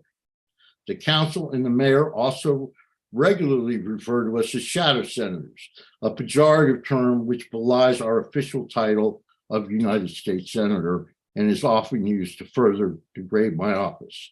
Since this is a performance hearing, I feel it is relevant to point these things out because after 16 years in this position, I can unequivocally testify that these things seriously limit my ability to perform the work for which I've been elected. The mandate that created my office requires me to keep Congress informed of our progress to achieve statehood, but I have actually been prohibited from testifying before Congress. In fact, I've not even been included in hearings before the Senate at times, and recently was excluded from a press conference to reintroduce our statehood bill in the United States Senate. Last week, the House of Representatives passed 2 resolutions of disapproval for bills misguidedly sent by the council to the Hill for approval. This has resulted in the alienation of 42 Democrats from 26 states, many of whom have been strong supporters of our cause. I cannot remember a piece of legislation which garnered support of 42 Democrats and virtually all Republican members of the House. These resolutions now sit in the Senate, and if they are passed, it'll be the first time in 31 years that they've passed both houses. In my first job in national politics over 40 years ago, I had a boss who was fond of saying, lead, follow, or get the hell out of the way. So I'm here today to say to the members of the committee, if you can't lead, you refuse to follow, and want to enhance my performance, at the very least, get out of the way. Thank you. I'm available for any questions. Thank you, Senator Brown. Have you sent us your statement, or would you please? I will send it to you. Yes, absolutely. Please, that would be helpful. I don't think I have any questions for you. Let me see if Councilmember Fruman is still here, if he has any questions for any of the members. There you go. Thank you very much. I don't have any questions. I want to thank you all for your work. I guess I do have a question about the lotto ticket, Senator Brown. How did that work? Where does that money go to? Well, it's my humble opinion, Councilman, that it should go to our effort for statehood, but the council controls the money. So we've talked to a lot of people and they say only the council would have to pass a resolution, I guess, to divert the money for another cause. Oh, so are you saying that that card generates a certain amount of money for lotto, and then that money goes into a council, and you would submit that given that it's a 51 state, it's a statehood initiative, the proceeds could go to a statehood cause. Yeah, you know, we spent $80 million to get one senator from Georgia. We spend almost no money to get two Democratic senators from the District of Columbia. That's really what it's about, Councilman. It's not about whether it's fair. It's not about whether it's democratic. It's not about giving the people of the District of Columbia a voice. It's only about that to us. To the Republicans that stand against us, it's all about two Democrats. That's really what it comes down to. So I don't know why the Democratic Party will spend $80 million to get a senator from Georgia, but we don't spend any money to get senators from the District of Columbia, which would make a big difference in the Senate. We can assume they would be liberal Democrats. It's not the responsibility of government to make this happen, however, and I realize that. You know, it wasn't the city council that marched across the Pettus Bridge. It wasn't the city council that closed down the buses in Montgomery. It really is up to us as citizens to come forth and make this happen, but we do it with almost no money and almost no support. And if from the perspective of the Republicans, it's all about two Democratic senators. All about That's how they see it. So they will remain in steadfast opposition. Yes, they will. Then in a way, that investment to get the senator from Georgia was a statehood investment. I mean, don't we need to get more Democratic senators in order to get to where we want to go? We need 60, as you well know, and unfortunately, that's not going to happen unless we invest in it. You know, we really need to make an investment, a serious investment in this to make it happen. And do we need 60 or do we need 51 and a willingness to take this out of the filibuster? Well, if we could end the filibuster, if we could get rid of the Republican from West Virginia, Mr. Manchin, and we could get, you know, Sinema and Kelly and Angus King on our side, yeah, maybe we could get rid of the filibuster. But that, as we know, is a very steep, very heavy lifting as well. No, I mean, in a certain sense, it feels close, and in a certain sense, it feels far away. And I just want to add to that, if possible.